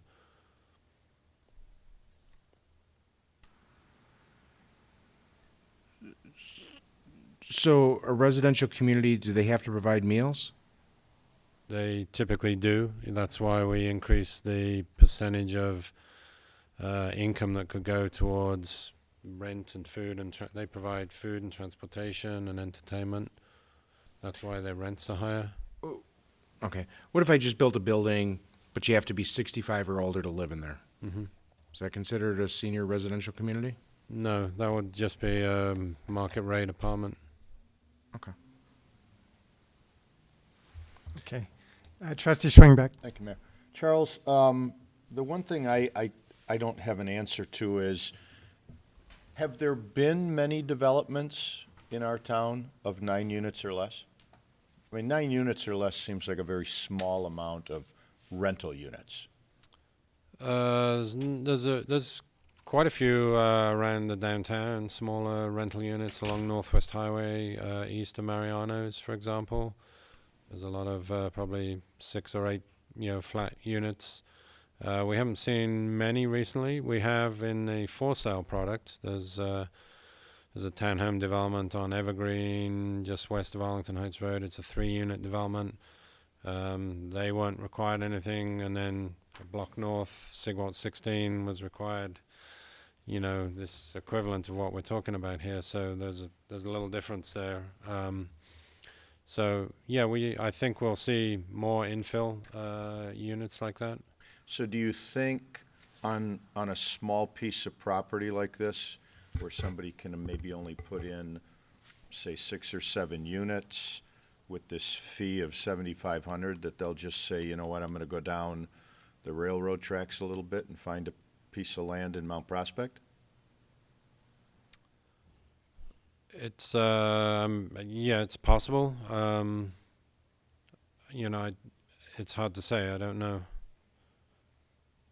That's why we try to keep the fee, more modest, and not go to the $100,000 that was suggested. To keep it at the 75 that we already have. Yeah, and I'm a little concerned. I mean, this isn't a big project. It's not like the 425 or the one by Mariano's. It's just somebody coming in and putting in 5 or 6 or 7 units, and renting those out and charging that $7,500 on such a small little development. It's a matter of preference for the board. I mean, these were set based on the value of that 75,000 figure for larger developments, and this was a way of kind of leveling the playing field. But again, the board can slice and dice these numbers any way that they choose. But that was the basis for it, was saying, it's kind of a representation of that 75,000 figure. Yeah, especially when they don't have to have affordable units. They can put in their 7 or 8 units and have none of them affordable. It's a small little project. We were kind of focusing on the larger projects with affordable housing, and this addressing these small little rental multifamily projects I don't know if I was thinking that way, months ago. I was really looking at the larger developments. The other thing I'd say, and we talked about this in September, is whatever ordinance gets adopted, as we move forward with implementation, we need to be ready to, present concerns or issues that come up and be prepared to make some changes. Because, while we've tried to think of all the unintended consequences, there may be some things that come up, like you've suggested, that we might want to make an adjustment. It's probably easier to make an adjustment down than it would be later on to go up. But I would suggest, as we implement this and we work with builders and developers, when things come up, we're going to raise a red flag and say, it's not quite working how we thought, and we need to make some changes. And we shouldn't be afraid to do that. Right. Thank you. Trustee Tinaglia. Thanks, Mayor Hayes. I think, along with Trustee Schwingbeck, I've got some concerns with the size of this number. So what if there was, what if we looked at it similar to what we talked about with the tear down? And instead of being 7,500, it's 3,500. These are apartments. They're little apartments. Usually apartments are between 700 square feet and 1,200 square feet max. To make that 7,500 when we're talking about a $3,500 linkage fee for a house that could be 5,000 square feet seems a little bit unfair. So I think from my perspective, I'd rather see this reduced, cut in half, 7,500 to 3,500. I would have no objection to I that. concur as well. Is there consensus for that? It doesn't have to be unanimous. I Okay, don't no. concur with that. Okay. All right, so general consensus then of the 9 number recommended by the Housing Commission, and then a $3,500 linkage fee. And then adding language that a developer may voluntarily provide an affordable unit and not provide the fee. Although I think at 3,500 that's probably unlikely. Right. Okay. All right. Charles, next, 707B. I think there's a number of issues there. Yeah, so just quickly recap. This is for 10 or more units. And then, we're seeking, so this is for downtown only. Staff had recommended 7.5% of the units be affordable, with the minimum being 5% on-site and 2.5% at a fee of $25,000, which is what we negotiated with Arlington 425, and then the fee at $75,000. And if the developer doesn't provide any units on site, then the fee would be 10% of the units. The difference here, where we're seeking direction, is from the Housing Commission has recommended a higher fee at $100,000, and then the higher percentage thresholds. Okay, comments on this one? Well, I think your justification for the lower fee was not to stifle development, and so I would certainly concur with that, and would prefer to see the $75,000 fee instead of $100,000. Trustee LaBedz. I would agree with that. Again, I don't want it to become something that's so draconian or such that it's definitely going to scare developers away. We've got to work a middle ground. We still, because if we scare developers away, we have no affordable housing, or nothing coming into the trust fund. So we've got to figure out a balance, and so that's why I would agree with that, what the mayor said. So, but Trustee can I Canty. ask a clarifying question? So you were talking about the $75,000 fee, or were you saying you agree with all of staff's recommendations? Well, yeah, I tend to agree with all the staff recommendations, but it's certainly the $75,000 fee. Okay, because I concur with the $75,000 fee. I don't find that offensive, but I do agree with the Housing Commission as to the higher percentages. Okay, other comments? Trustee Padovani? I would agree with the 75,000, which is 10% of the units, 75,000 for 10% of the units. And then I would also agree with the 5% and 2%, or the staff recommendations here, as shown in the blue. Anybody else? Trustee Baldino. Thank you, Mayor. So I've been struggling with this a little bit, and my issue is sustainability of this. So we obviously have a push-pull between the developers and the need to maintain a certain level of affordable housing. And at 7.5%, eventually we're going to drop below a target number of 10% across the whole village. So I'm really struggling with this number. And so, I don't know if it's even the will of the board to recommend a number that's halfway in between, or, somewhat closer to 10%. But eventually, this is going to cause us to dip below our target goal here. So I do agree with the 75,000 fee in lieu for 10% of the total number of units. I do have a problem with the 7.5% recommendation, even though we have precedent for that with Block 425. Thank you, Mayor. Okay, Trustee Scaletta. I can appreciate where you're coming from, Trustee Baldino. First of all, we are significantly higher, almost double than where we need to be. But that number can change through tear downs and just, what people do with their own homes. My fear is that if we make the number so much higher, and I try to use simple numbers because I'm pretty simple. But if you have 100 units and you want 12.5% affordable housing, and so you have to get the other 87.5% to kick in. What happens when the building is at 60% occupancy? And so now you have the number, you can't charge more for the affordable units, so you now have to charge even higher for the traditional units because, you can't get them rented, but at some point you have to be able to pay the mortgage.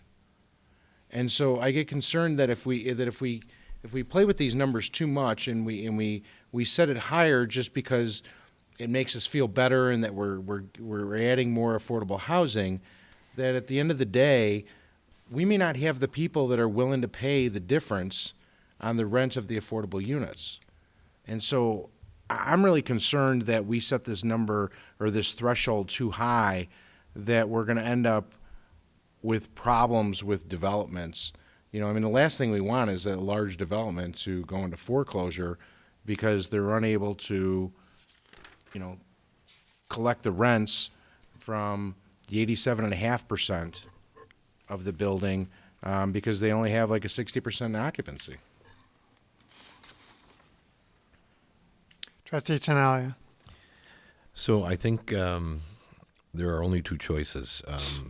A developer's not going to take a haircut on anything. He's either going to pass on these costs to the rest of the renters, owners, what have you, or the project's going to get dropped because it's going to be too difficult to finance, or he can't afford to he's not going to make enough money to do it, and it's just going to be dead in the water. We have examples of that. That's why we don't have any money in our housing fund so far. So far, nothing has really, really worked. It's hard. It's tough. For tonight's discussion, my perspective would be to stay with the blue numbers, which I believe are the staff numbers, 5%, 2.5%, 75, and 10. All right, anybody else? Trustee LaBedz. I have a question in terms of rental development. Would this apply to something like a condo building that converts to rental? Subletting, I don't think Or is that something we're not really even thinking about at this point? I don't think there'd be a way to regulate that, to manage that, no. As written, it's for new multifamily residential development. We haven't addressed condo conversion or redevelopment of existing developments. That's another complicated task, should the board wish us to study that. But this, as proposed, would be just for new residential units. Okay, that's fine. Trustee Scaletta. So just for clarification, at one point there was a building in the downtown where they talked about office on the bottom floor and then they talked about residential on the front, converting it to residential on the top. This would not apply. This would apply under that scenario, but not an existing condominium conversion back to rental or vice versa, because those units are already there. So anybody adding new units, it would apply. Not new build, it's new units. New units, yes. Okay. And So if an existing development added 50 units, for example, it would apply to the 50 new units. okay. And so when you were preparing all of the information that you provided to us, because Randy and I talked about this, and you and I even talked about this well over a year ago, did you talk to any lenders about how this would impact their rationale for approving loans?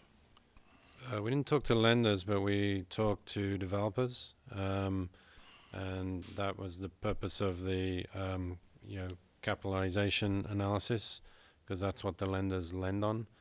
And in our discussions with Arlington Downs and then Arlington 425, we had extensive discussions with them on their ability to obtain financing, what this did to their equity, that increased the equity that they had to put in the development. So we had those discussions. So we didn't feel we needed to kind of repeat them with a lender itself. Okay. So this is not the only reason that this has come back to the board, but I mean, remember we were talking about Hickory and Kensington, and I specifically asked the petitioner, why are you willing to pay the fee in lieu and not put in the units?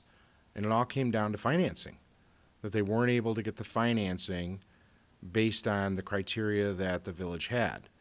And so I'm a little disappointed that, I appreciate that you talked to all the developers. I'm a little disappointed, though, that we didn't reach out to any lenders to get some feedback on the proposals that you're putting forward today. Well, it's financing, it's the equity that the developer would put in, and it's their long-term lost revenue. That's why that's why all developers prefer to pay the fee, because they pay the fee and that's the amount and it's done. Whereas the lost revenue carries on for the rest of that development. Forever. That's why they prefer to pay the fee. It's not necessarily that they can't get financing. It impacts their financing, but it's not necessarily because they can't get financing. But we we had don't this know. discussion with Arlington Downs. They're actually the only developer right now that's a private market rate development that has pulled their permit. They're under construction. And their commitment is to provide 9 affordable units, and then they paid the fee for 4 additional units. And they're under construction. None of the others are yet. Right. And Arlington Downs first came before us 7 years ago? Yeah, 7, 8 years ago with the first phase. Yeah, and well, their overall development, yes. Right. But I mean, that first phase, in all reality, I mean, all they did was they gutted, not all they did, but they gutted the building and they changed the hotel rooms into apartment units. Right. I mean, building from the ground up and getting the financing for that is a little bit different than gutting a building and rehabbing it, right? Correct. Yes. Okay. I just think that, I would have appreciated it if you would have talked to some lenders just to get some feedback from them. I know that they're not going to love in perpetuity, but it would be nice to understand what their feedback is. Right, anybody else on this issue? I see a show of hands of those in favor of the staff recommendations or the blue numbers for 1707B1. Okay, it looks like there's a consensus for that. Understand the positions of trustees Canty and Baldino. Trustee And that's Padovani. with the linkage fee for 1707A being 3,500? Well, we already talked about that. Yeah, so we're Yes. good on that. Yeah, so now we're at 1707B1. And the consensus is for the staff recommendations, the blue numbers. Okay. All right. Next, Charles. The next is multifamily rental developments, all zoning districts. The proposal is these are 5% fee for 10 or more units, and then if the developer demonstrates that they can't reasonably provide those units, then the fee would be $75,000 for 10% of the units. Both staff and the Housing Commission made the same recommendation. All right. Any questions or comments on this one? Seeing none, next. So this is There was a question, do we do 10 or 6 units? There's two different options. yeah, the board already recommended the Housing Commission 10. That was for a different section, which didn't pertain to downtown, but. Okay, I'm sorry, I assumed it Okay, was for all of the. are we going to carry the 10 through all of section 1707? Correct. Only if that's what the Okay. board wants, All yeah. right. I wasn't clear on that, sorry. Any objections to that? And I just want some clarification. So then, then we're also doing the 7,500 would be 3,500 Correct. carrying through. Yes. Mm-hmm. Okay. Yes. All right. Next, Charles. So multifamily developments in all zoning districts that have some form of public assistance, whether that's low-income tax credits, through HUD, through the state, tax increment financing, 10% of the units on site, no fee in lieu of. Any objections to that? Seeing none. And then multi-family for sale product, the linkage fee you guys talked about, so that would be $3,500. Then here, staff had recommended 10% of the units at $75,000 per unit for those developments that have 10 or more units. And the Housing Commission had recommended a more proportional approach, which seems more fair, but is more complicated to develop and implement. And we would be happy to draft something if that's the pleasure of the board, but we were seeking some direction. That would be first. my preference, to see if we can come up with some calculation, equation that would be more fair. Fairness is a good thing. Mhm. Anybody else comments on that? Trustee Scaletta? So are you suggesting that it would be more than $75,000? It depends on the sale price of the unit, per the Housing Commission recommendation. So we'd have to develop a percent, and then we'd have to develop a mechanism for when we would kind of set the market or sale price, and we'd probably have to collect the fee at certificate of occupancy instead of building permit. But then it would be, let's say, I did some quick calculations. If it was 12.5% on a $300,000 unit, the fee would be $37,500. But if the unit was $700,000 at 12.5%, it would be $87,500. So the intent of the Housing Commission was that if the units are smaller, the fee would be lower, and if the unit's more expensive, it would be higher. So we have to figure out what that percentage would be. The other factor is, correct me if I'm wrong, figuring out how we determine what the, cost, the sale price is. Correct. Because we're calculating this before the product is sold. Most likely before the product's sold, or certainly before all of it's sold. So we'd have to, make some assumptions on whatever they're marketing it at, or whatever nearby properties were. Or if they had one sale, we'd have to assume that one sale was compatible with all of them in that development. So, Mayor, I appreciate the fairness part. I'm very concerned that if we set up a situation where we're collecting it as they're selling them, and we now get to the point where they can't sell the remaining 3, and then they come back to the village board asking for relief, we're now negotiating against ourselves. I really think that we'd be better off taking a flat fee than trying to get involved in the percentages of the sale of these units. And I mean, because we don't know what's going to happen. I mean, we're now all of a sudden a partner. Right, any other comments on this one?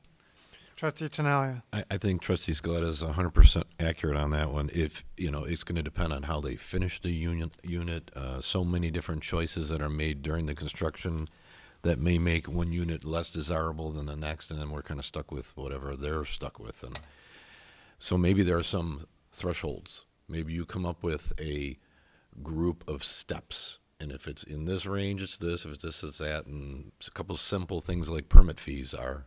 Yeah, I was actually just thinking that we could create 2 tiers or 3 tiers and then have a cap, so you know nobody's paying like an exorbitant amount. And then it gets done on the front end rather than at the back end. Right, so it could be the unit price is 400,000 or less, it's X percent, and if it's between 4 and 6, it's a different percent. Yeah, that makes a lot more sense to me. We could create something like that. The other question I was going to ask on this one, I think I'm reading this right. Are you using the 80% AMI on this one instead of 60%? We are for sale products, and that's what the state uses, correct, Nora? So we followed the So state. in general, is it safe to say that we're as a village going to look at things when they're for sale, it's 80%, and if it's rental, it's 60? Correct, and that's what our guidelines say now. That's the theme? Yes. All right. And I think before we get too far, and I just had one last question that I think we don't need an answer right now, but I feel like the whole idea of perpetuity scares me. We've got a project on the far north end that is got an issue with that, Timber Court, right?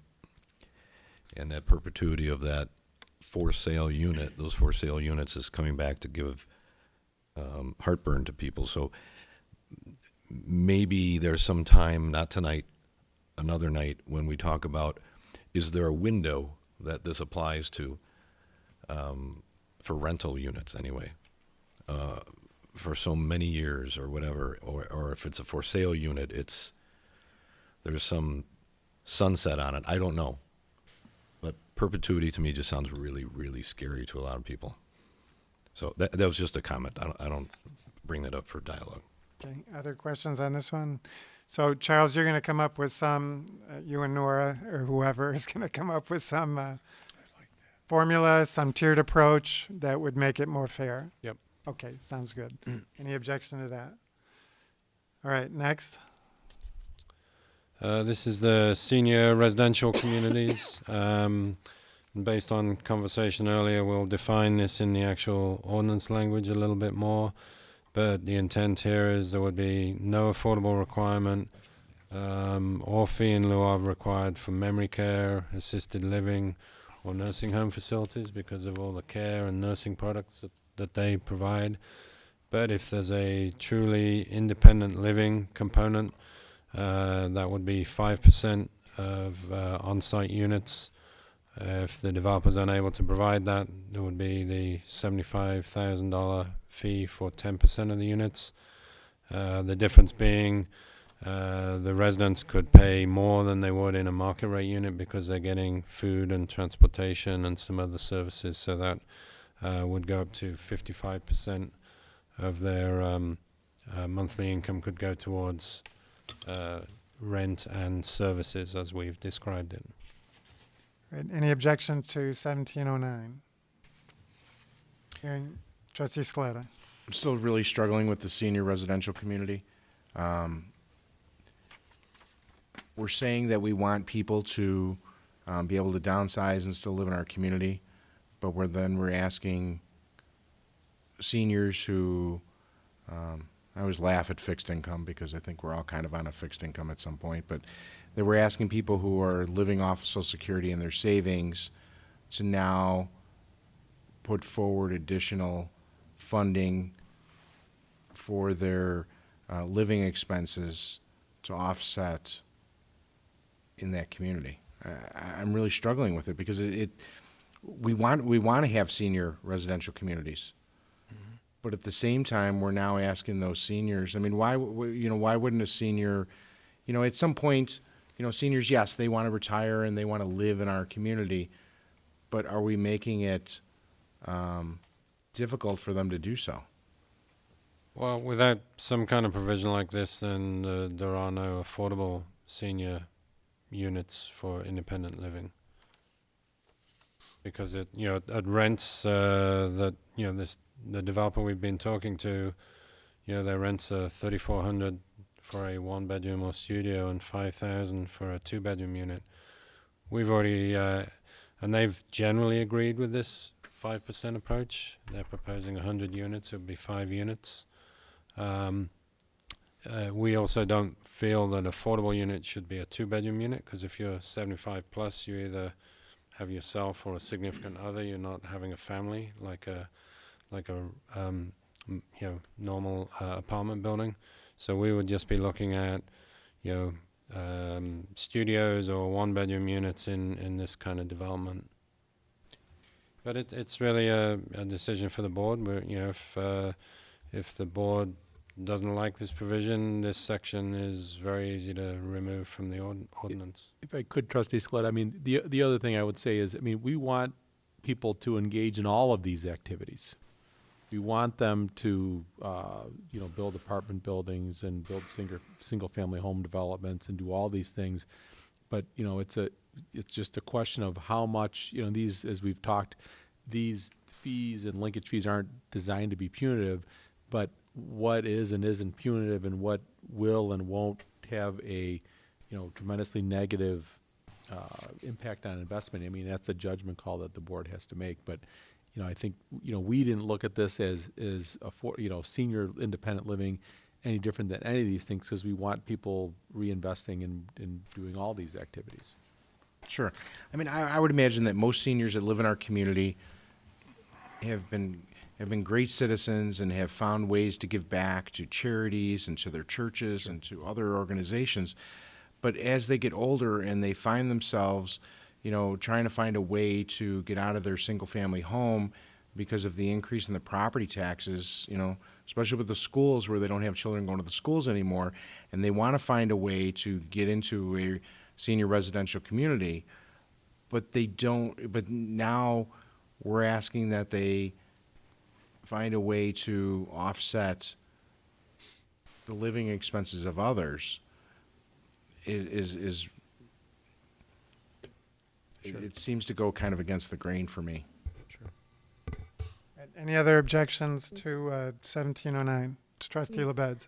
I just want to make a comment in terms of senior independent living. Not all seniors want to move into this kind of senior independent living that's a rental apartment that has all these things. Many times what they really want is a home that they buy that's smaller than what they have and is still in the community that they live in and love. And so that's the problem. And so it circles back to the issue that we have with the tear downs and the loss of smaller single family homes.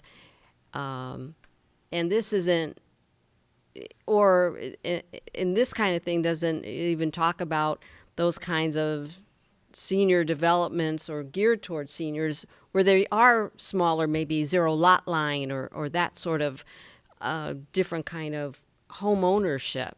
So to me, this seems more like even though we're calling senior independent living, it almost falls into the continuum of care kind of setting.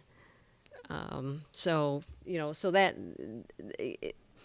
there again, it's not a one size fits all. No, that's correct. Everybody has different preferences on what their housing type would be. This is a big growing trend in the country for independent senior living facilities to be built with all sorts of amenities. They charge a higher rent because they have food service and those amenities. So it is a trend that we're seeing more and more developers come and talk to us about. Nobody's come in with an actual plan yet, other than the ones that we that have been here for a long, long time. But yeah, you're right. I mean, a lot of people want to stay in their home and have, smaller homes. We've tried smaller lot sizes like Arlington Market at 25-foot lots, but those aren't affordable units And they're either. also not one level. Correct. So they're townhomes. Right. But, back to trends, another trend is the micro apartment. I mean, that the trend is in the same thing with the hotels, smaller rooms, but it's all about the amenities, and then how do we factor that kind of situation in? It's not an easy thing. So I guess, I don't know if a micro apartment building, if we've had anybody approach us for those sorts of things. I know that is under discussion. Actually, I think some are in the works in Chicago, from some older buildings that I work near. Yeah, that we've they're had talking a couple of developers discuss that with us, but they haven't found the right site to present anything in plan format. It's just been general discussion. Just curious. That's a little bit off topic, but thank you. Trustee Schwingbeck. Thank you, Mayor. So, Charles, if I understand this section, if a community like the Moorings wants to go in and add, if they had the space and they wanted to add 20 of the homes, that would fall into this category. That's correct. And the thing, not that I've done a lot of research on it, I've done a little bit with older family members, but moving into the Moorings and Luther Village is not inexpensive. Right.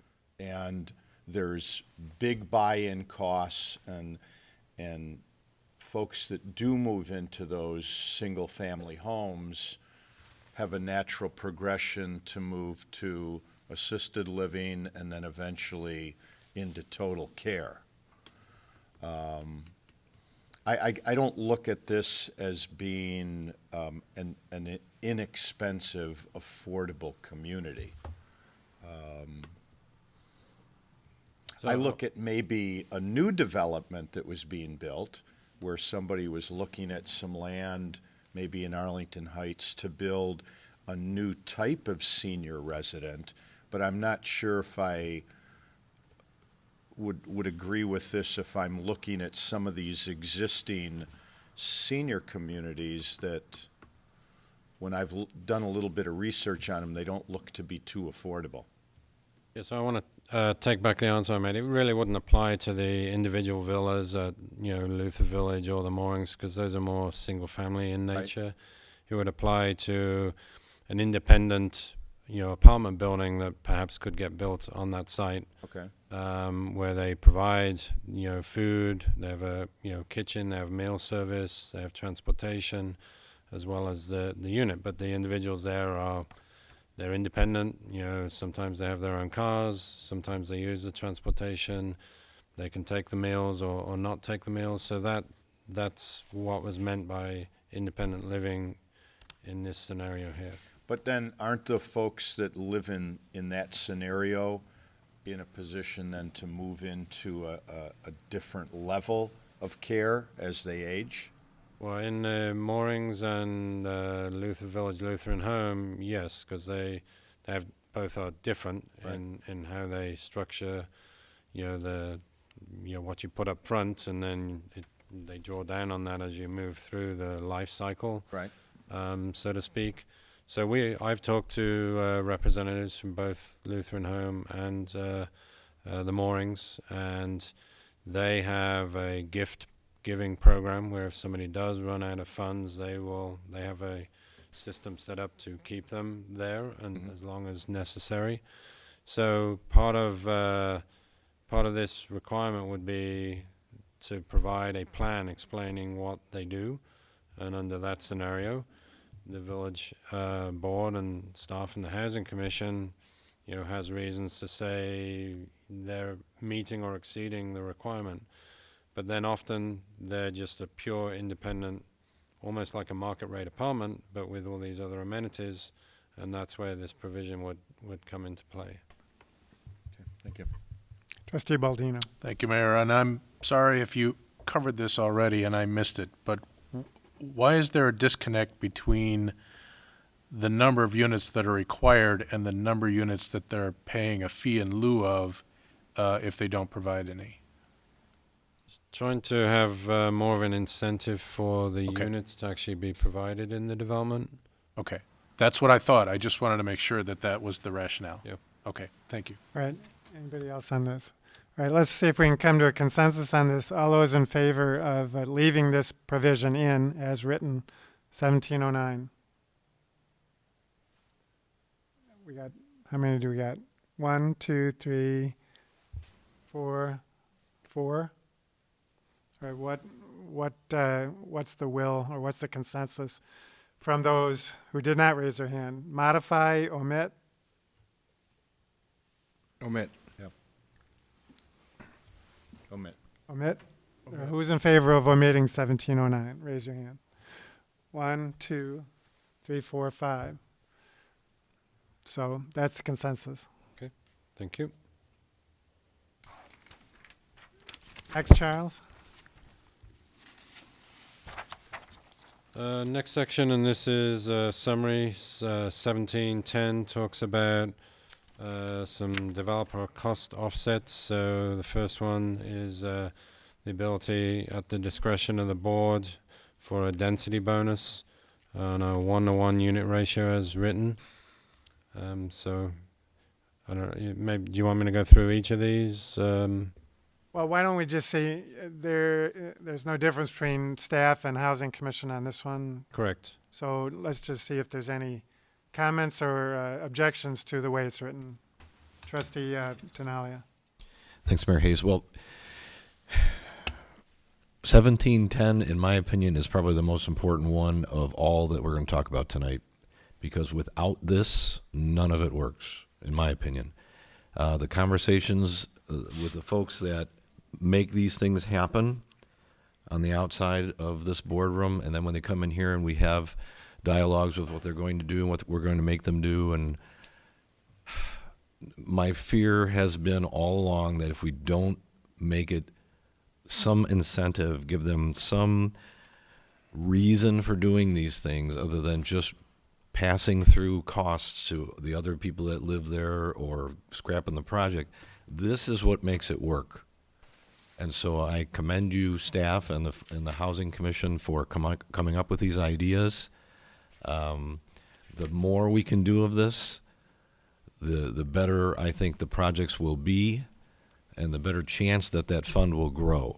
So I think it's a small price to pay for all of us in the community to do this together. We all give a little bit, whether it's density or fee waivers or what have you, or parking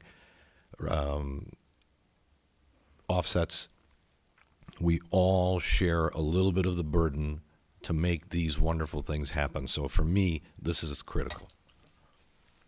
I would concur with that. Trustee Scaletta. I agree with everything that was said, except for I have a problem with C when it comes to the downtown parking. We can't afford to provide any additional parking out of the garages that we have. And if we reduce the monthly parking fee, as we've seen when we look at the parking budget, of how we're going to maintain these structures, whether they're underground or above ground, that all of a sudden, you know, we have to have enough funding to be able to pay for the maintenance of the buildings, and basically all we're going to do is then pass it on to all the people who park in the downtown. Don't see how that's equitable. Nor do I want to send a message to developers that they might be able to utilize our garage for additional parking when they need to provide parking on site. I agree with the density bonuses and the fee waivers, but I want a little bit of clarification on B. The fees charged for the total development shall be adjusted proportionately to reflect this, but in no instance will more than 50% of the permit fees be waived. So how will that be calculated? So I tested this against Arlington Downs permit fees and Parkview permit fees. So Arlington Downs, for example, their total fees were almost $1.5 million. A lot of that was impact fees, bonds, and out-of-pocket costs. So their actual permit review fees were almost $400,000. So that's about $1,500 per unit. Their requirement was 13 units, so they would have received a waiver under this scenario of about $20,000. But if we had a non-profit development where all of the units were affordable, then that would be a $400,000 waiver, and we felt that was kind of too exorbitant because we have costs and staffing and inspections and things like that. So that was why there was a 50% cap put on that scenario.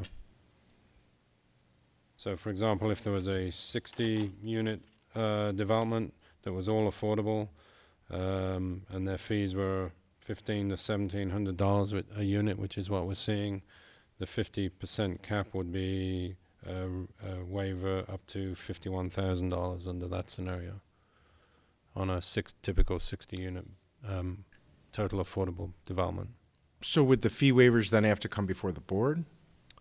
No, the way it's written, it would be just calculated at the time of issuance of a permit based upon their project approval, which would have come to the board in the first place.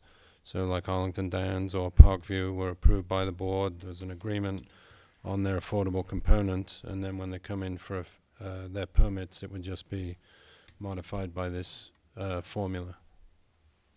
And there would be a way to recapture that should through the process something change? We can look at adding that they would, if they were kind of not abiding by the rules and regulations, that they would then have to repay that fee. Well, for example, someone comes forward, they want to provide affordable units, and they believe that they have a promise from the state to be able to assist them in the financing and everything else, and they go through the process, and all of a sudden, whether they're building or they're built and something changes, how do we recapture? It's a fair question, and that's, so if something happens prior to occupancy, then there should be some way for us to recapture those fee waivers. Or within a couple of years of the building being built. I mean, something We can just create so that, a mechanism for that. Sure. Not that somebody would be an awful lot for someone to go through a whole process of trying to bamboozle us for 50% of fees, but just want to make sure that we're kind of covering ourselves so that the best of intentions work out the way that they should. All right, any other comments on this? Trustee Canty.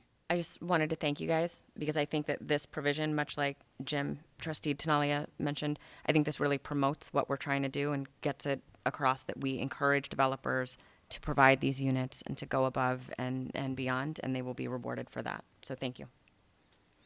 Anything else? Trustee Padovani. I share Trustee Scaletta's concern about C here, in which the affordable housing units, the parking requirements for them can be satisfied using permits in our existing garages. So they could, right now we're asking all our developers down in the downtown to have self-parking projects, that's correct?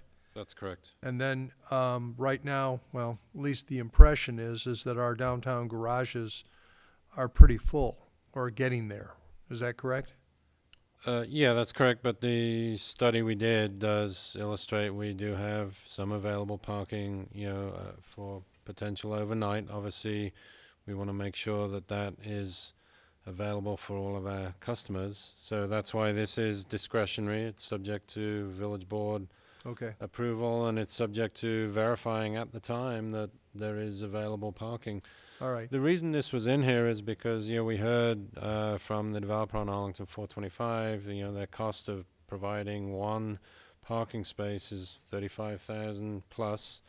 Then they charge $100+ per month to try to recoup that, and an affordable unit owner can't really afford that, it may not be a discounted rate. It may be the same rate as everybody else is paying for overnight parking, but it would still be less than what the developer's charging.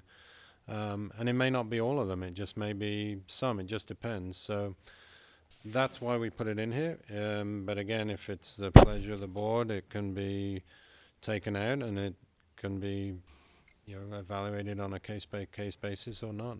Yeah, and Well, my concern, and I guess I'm more comfortable now, is that what you're saying is that you're evaluating the current garage parking load or utilization.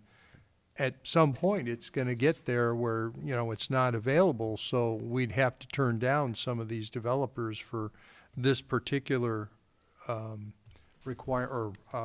offset. That is correct. All right, so we've got a circuit breaker here if we need be. if you notice, it's the only one of the three that says at discretion of the village where there's like you said, a circuit breaker. And the flip side of that is if in 5-10 years from now, we're finding that the folks that are living downtown are, owning cars less frequently, and we start to see, a drop in demand, then this may come into play. Okay, thank you. All right, any other comments on the offsets? Seeing none. Next, Charles.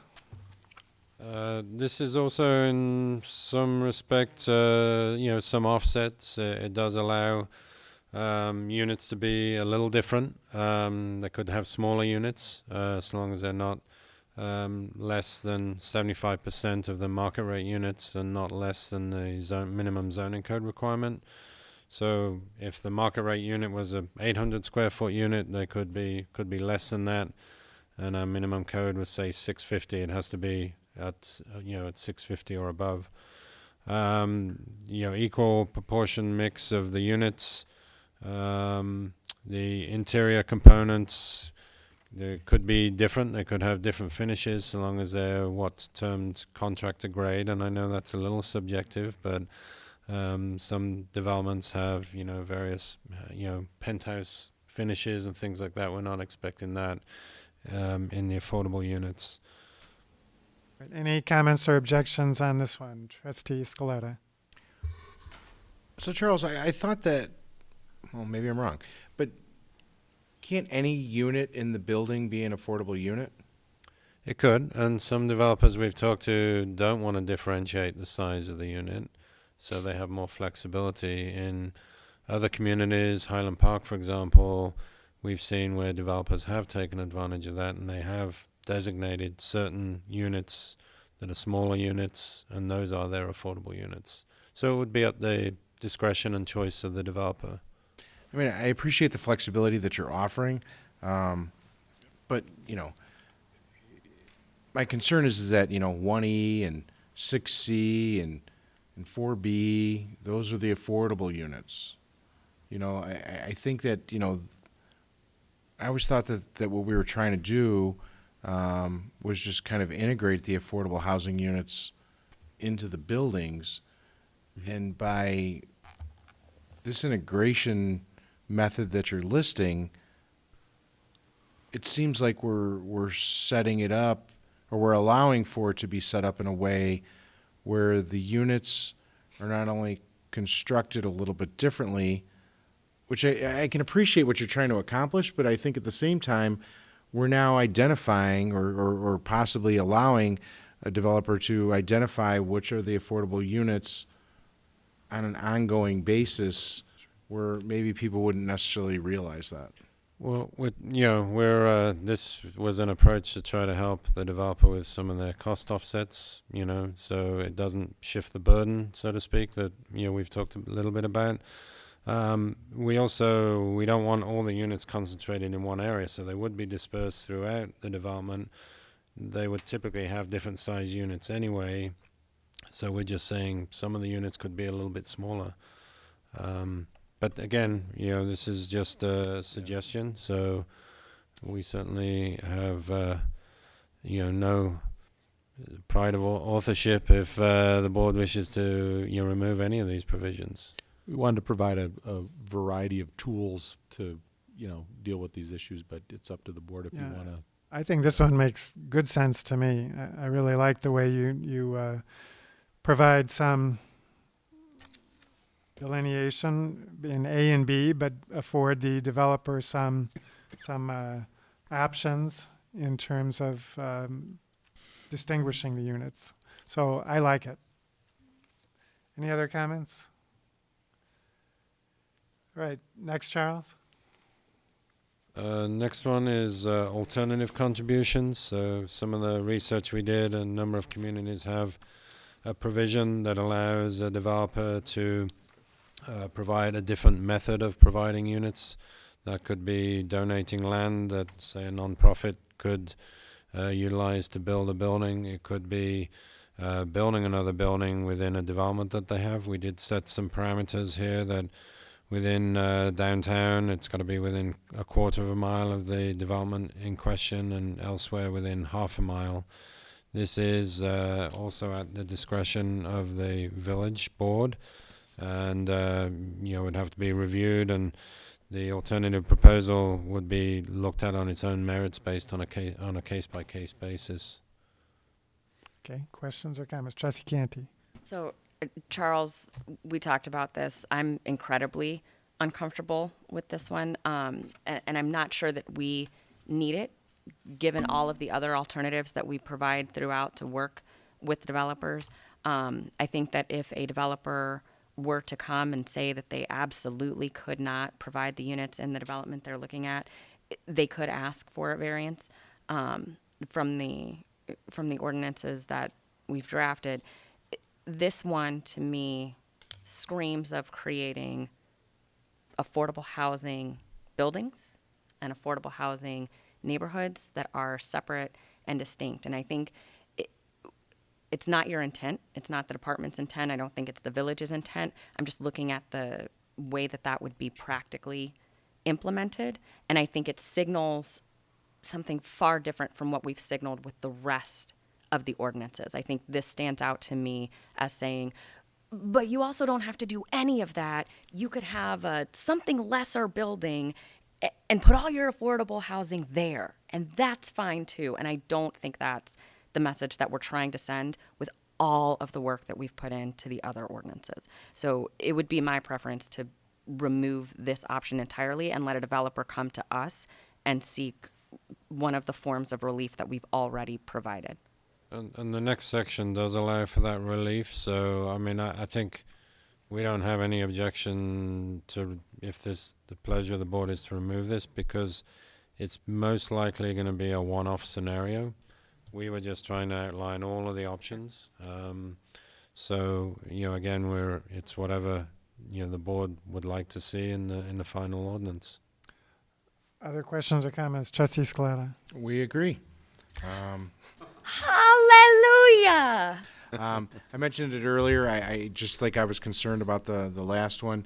I think that what we need is we need to find a way that all of these units are integrated into our community, so that we're not identifying the haves and those that don't have as much. So, thank you. Any objections to omitting 1712? Seeing none. Charles? Last section deals with mechanism for some relief. If a developer submits a written request and explains their hardship, then the board can evaluate that. Most ordinances have some kind of mechanism to allow relief. Every situation, every property is going to be a little different. Circumstances could change, the economy could change. I think we need to have this provision in there. As I'd mentioned earlier, this is not proposed in the zoning code, so it's a simpler way of getting relief than posting notice on the property and a public hearing that you would normally do for a full zoning action. So it's fairly straightforward. Okay. Anybody else? Any comments on this one? Seeing none. Next, we have to decide the next step in the process in terms of where it goes from here. I don't know at what point the board would like to entertain public comment on those items. I do, but let me, You wanna because it may dust that factor list. into Understood. their comments, if it goes back to the Housing Commission or whatever. So I think that's the next thing we have to decide is what we're Correct. going to do after you come up with the draft ordinance based on our comments here tonight. So I have, the Housing Commission has requested that it come back to them, is that right? Or not? Yes, they had requested to see this draft prior to it coming here, so they have an interest in participating in it being developed. Yeah, and I have no problem with them seeing it in its final form before it comes back to us for final approval, because they were such an integral part of this process. And I would certainly love for everyone to be on the same sheet of music when we get a final ordinance that's ready to be approved. So any other comments on that? Trustee Scaletta? So I was not at the September 9th meeting. Was there a reason why we didn't recommend for this to go before the Economic Alliance? I mean, they're heavily involved in the economic development activities. We of really, Lawrence. I think we were really just looking at it as a housing issue, but, that's up to the pleasure of the board to refer it to any commission you would like. Just curious. Wasn't really discussed. Any objection to sending this back to the Housing Commission? Okay, and then there was some additional question about whether or not we wanted to have developers involved in the next hearing. I did email every developer that we reached out to in June and July, made them aware of tonight's meeting, told them it was open to the public, they were welcome to attend. I did receive some written comments just before 5 o'clock from one developer, and we've talked about a couple of things that they brought up. And certainly we can invite them again and discuss it with them further. Yeah, so they'd certainly be invited to the Housing Commission meeting and then to the Village Board meeting. Yes. When this comes back to us. Correct. And the non-profit groups that Nora reached out to, they were also sent the same invitation for tonight, and actually both groups for the September meeting as well. Okay. Well, I'm going to go to the public there, just so you know, I wanted to get that roadmap, so you know that there's going to be 2 more opportunities to speak on this issue, one at the Housing Commission meeting, and then when it comes back to the Village Board. So is there anyone who wants to address the board tonight? Mr. Moons?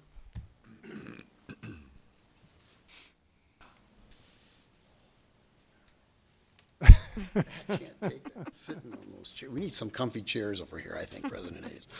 Sitting here for this. Thank you for the invite tonight. Happy New Year to everyone. It's good to see you. I just wanted to make a general comment. President Hayes, at the joint board meeting of the Library and Village Trustees on Saturday, I think there were so many good ideas that came forward for 2020 that were discussed. One topic in particular was addressing our slow but increasingly diverse community in Arlington Heights, and how we can provide or signal ways to attract people to move to Arlington Heights. I think we have tonight, and going forward in the next couple meetings here, an opportunity to signal to the outside world that Arlington Heights is an inclusive community, that by passing the most inclusive, affordable housing ordinance in the entire Chicagoland area. Unfortunately, though, the board has not always taken advantage of these opportunities to roll out the welcome mat to the outside world. By that I mean welcome those folks that are earning below the median income in Arlington Heights. The median income, half below and half above. I think we do a real good job of trying to entice people to move in that are above the median income, but I think we need to do a better job of telling the people that are below the median income that they're welcome in our town. I think in my opinion, President Hayes, our village reputation is not real good in sending a welcome signal to those folks that are below the median income. This goes back to, and I wanted to bring this up 43 years ago, almost to the day. I think it was even before you were on the board, President Hayes. Yep. The Supreme Court decision of 1977 that ruled for the Village of Arlington Heights against the Metropolitan Housing Development Corporation, which stifled affordable housing to be built in Arlington Heights, and that gave us a bad reputation starting then. We opted out of the Cook County minimum wage ordinance against overwhelming approval by residents for it. We've opted out of the Cook County paid sick leave ordinance against overwhelming approval by residents for it. We opted out of cannabis sales against approval by residents for it. These all add up to, are we really welcoming here to people that aren't earning the median income or higher? So I would ask that the board send this housing ordinance back to the Housing Commission to build a stronger, more inclusive ordinance than what we've heard tonight. And I think that would say to those that are earning below the median income that you are definitely welcome into Arlington Heights in a way of diversifying our community. Thank you. Okay, thank you. Anybody else in the audience? Come forward.